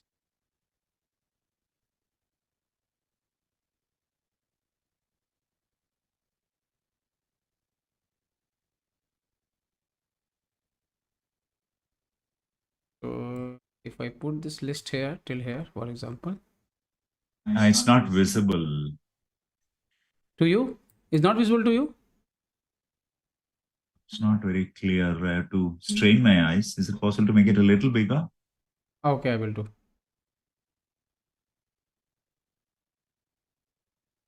Even I will put here. It's fine. You can put here. Yeah. So, viewers, this is basically what is happening. At the end of the fourth round, Wei Yi of China and Abdusataro of Uzbekistan are both on joint lead with 3.5. No, Parham wins. Parham wins. He's in 3. So Arjun, Vidit, Parham, Sindaro in 3, and one game is going on still. And maybe one more player will be on 3.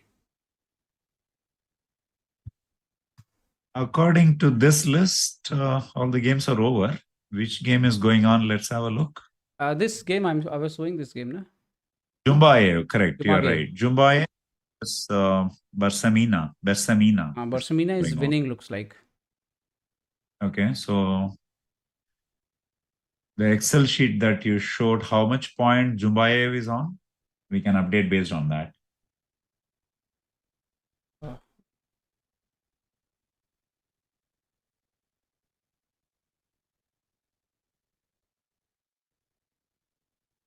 Jumaviev was on 2 points. Okay, Barsmina, they both was in 2 points. So if Barsmina will win, he will be in 3 points. Okay, from what we see, if at all somebody should win, I think it is white. Barsamina only can win this position. Jumbayev cannot win, I think. 5 players will be on 3 points. Yeah, or Barsamina will stay at 2.5. I don't know. Anyway, Wei and Abdusataro is leading with 3.5 out of 4, followed by Arjun, Vidit, Maksudu, Sindarov, and maybe Jumbayev on 3 points at the end of the fourth round. Among the top 6, if you see, only Vidit has lost a game. Everyone else is undefeated. That is a significant. Vidit lost a second round game. So Bu Jiangji is a little below down the order on 2.5 among the 2 Chinese. So Wei is leading on 3.5. Bu Jiangji is on 2.5. Among the Indians, both Erigaisi, Arjun Erigaisi, as well as Vidit Gujrathi, both are on 3 points. So a little more to the top, but not really at the top. So, Niklesh, what do you think are our medal chances? I think tomorrow is going to be very crucial because there is a chances that Vidit and Arjun has to also face each other. In that condition, they need to win their game. Another game means another 2 games. So tomorrow is going to be very crucial, and someone has to beat Wei Yi and Nodirbek. Definitely, if we want to win gold, Arjun or Vidit, they have to beat someone who's leading. So Nodirbek and Wei Yi. Tomorrow, first round, Wei Yi and Nodirbek is playing. But after that, 2 more rounds, I think Arjun and Vidit, if they play well, they has to play against Wei Yi and Abdusataro. That is going to be important, I think. Right. So tomorrow is a crucial day for gold on the the open section, and for the silver and bronze on the women's section. So exciting day of chess left for tomorrow. Okay, so This is from our side today, friends, and we hope you enjoy this live coverage. And we will try to continuously uh, give you the enough information regarding this tournament. So thank you, Sarvananji, and for your amazing knowledge. Thank you so much. And tomorrow is going to be very crucial day, and everyone will be excited about it. And for more information, everyone, please read our articles. You will get more information there with the standing and everything. So thank you so much. Thank you, everyone. Thank you. Thank you. Bye bye. Bye bye, everyone.